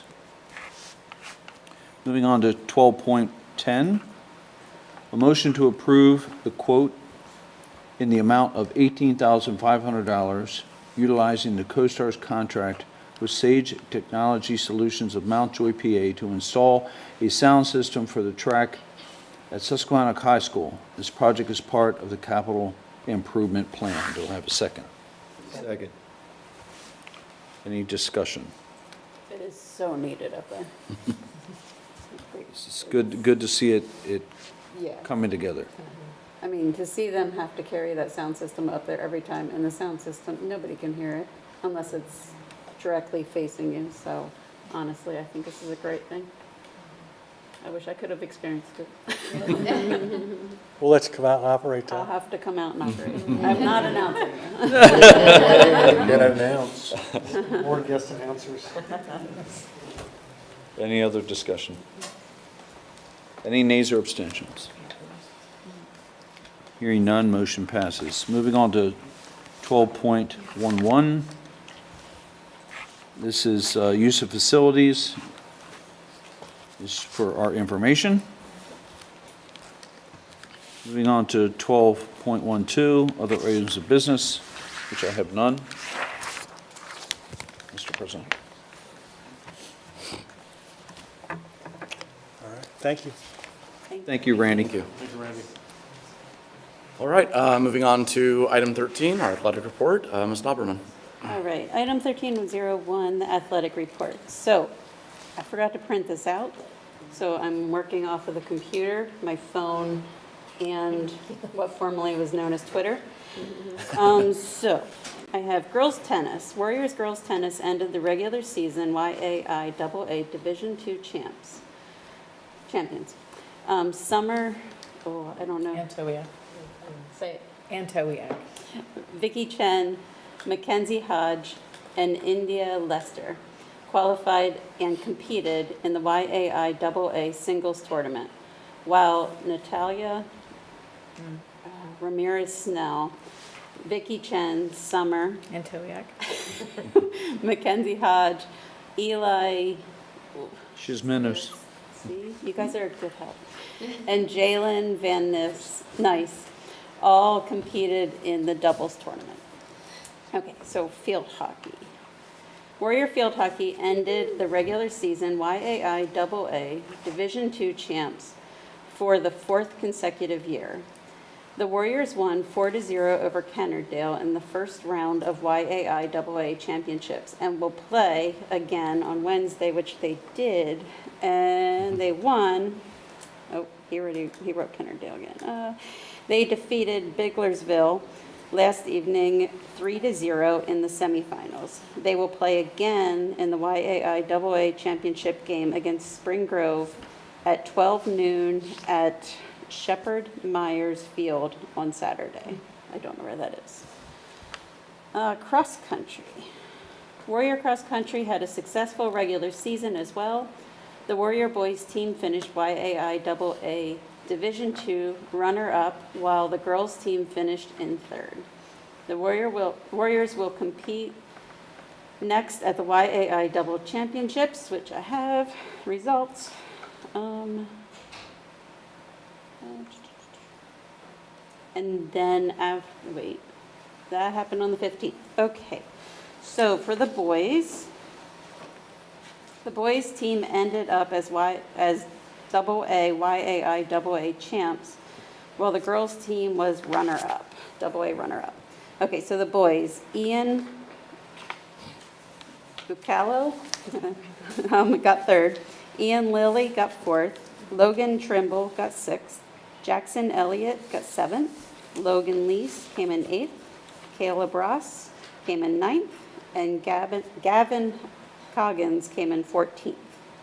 For the girls, Madison Wirtz came in 4th, Emma Jordan came in 7th, Abby Retzlaff came in 9th, Ava Lund came in 14th, Kristen Miller 15th, Tracy Slemp 20th, and Amelia Leone 21st. So, girls volleyball. Let's see if I have an update or, okay. Warrior Girls Volleyball also finished the regular season YAI AA Division II runner-up and qualified for the YAI AA Championships. The Warriors will play in the quarter-final round on Wednesday the 16th. I don't have an update for that one. And Central York School against Southwestern at 5 p.m. The Warriors also qualified for the PIAA District 3 Championships that will begin on the 22nd. Okay, so boys soccer. Warrior boys soccer also ended the regular season YAI AA Division II champs. They will play on Tuesday the 15th at Dallastown High School at 5:30 against Red Lion in the YA. So I have an update on that. They won 3-0. They won 3-0 over Red Lion in the YAI, the quarterfinals on Tuesday. They will play tonight, which I think they lost 3-1. 3-1 Central. against Central York. So I did have that. All right, so girls soccer. District games next Monday. I don't have that. Or I did, the 21st. Yes, I did say it. Okay, girls soccer. Warrior girls soccer finished the regular season YAI AA Division II runner-up. They will also play on Tuesday the 15th, which they won over York Catholic 3-0. And then they are playing tonight. They are tied in double overtime, going to a shootout 1-1 right now as we speak. And let me see if if there is an update. Oh boy.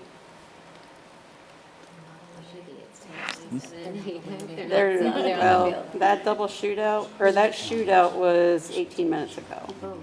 So they might still be there. Okay. Football, Warrior Football is currently sitting in 4th place in the YAI AA Division II and is currently in position to qualify for the PIAA District 3 Championships. Bless you. Thank you. Golf, congratulations to Warrior golfers, Brody Lamb and Jack Enslin, sorry, my contacts are so blurry right now, for qualifying and competing in the PIAA District 3 Golf Championships this past weekend. And I still don't have an update for girls soccer, but when I do, I'll tell you. Yes. But that is everything for sports. Please interrupt to tell us. I will, if we want. On the edge of our seat. That concludes. All right. I don't Oh. have any new business, I'm sorry. Okay, no problem. We move on to item 14, other business. Anybody have any other business?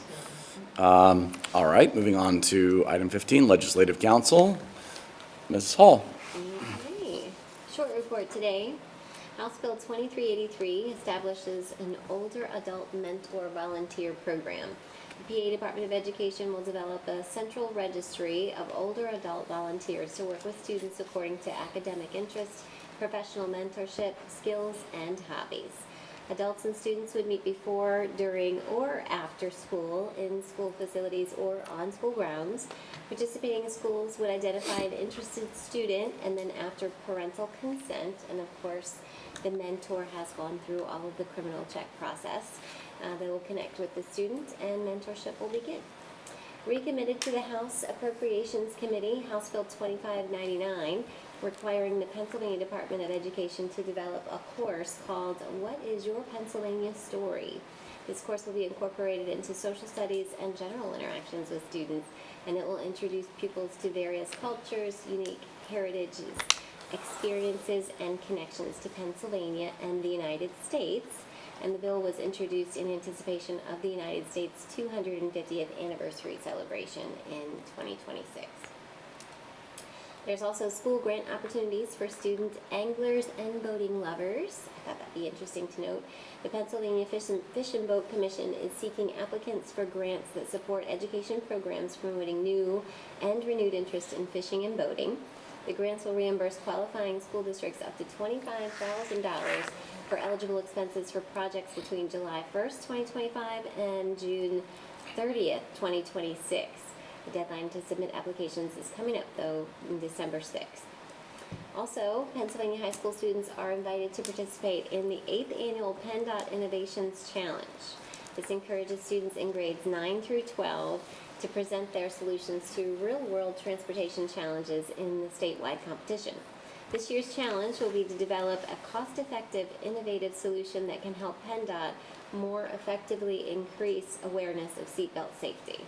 Each year, Pennsylvania loses more than 350 lives to accidents involving passengers not using their seatbelts, and the submission deadline is January 31st, and the statewide winner could receive a reward as high as $6,000.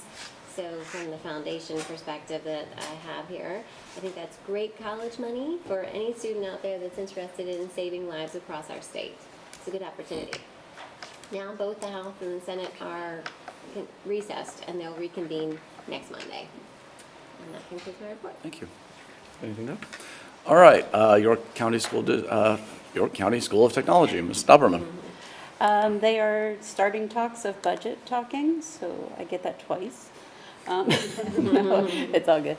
That's all I have really for them right now. LIU 12.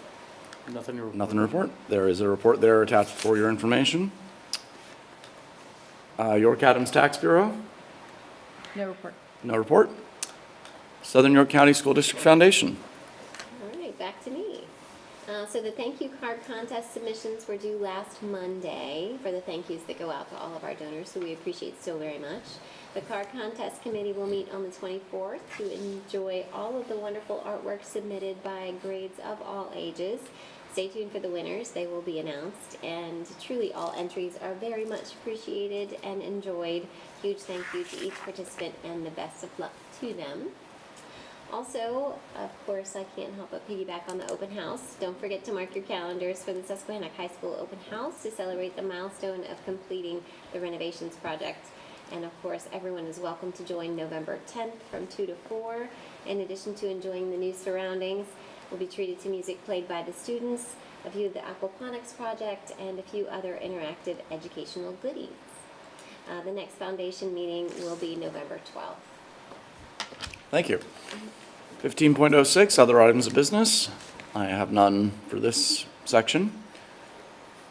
All right, Secretary's report, 16.01, the student activities report for September 2024 is attached for your information. 16.02, resignations and retirements, we have two listed there for you. 16.03, other items of business, I have none. Moving on to 17.01, take it away, Dr. Reppert. Thank you, President Henkel. We're still looking at our enrollment numbers. I know some of those numbers Mrs. Green shared earlier today. Any of our, for our current homeschool, 215. Outside cyber at 73. We're still maintaining those 2 students in our digital academy for the remainder of this school year. And our Lincoln Edge currently have 13, including our one Jacob, who was student of the month. All right, thank you. 17.02, announcements by Board President and Superintendent. There will be a Finance and Budget Committee meeting on Tuesday, November 19th, 2024 at 6:30 p.m. In the district office's multipurpose room. And then the next regularly scheduled meeting of the Board of Education will be held on Thursday, November 21st, 2024 in the district office's multipurpose room beginning at 7 p.m. Dr. Bryson.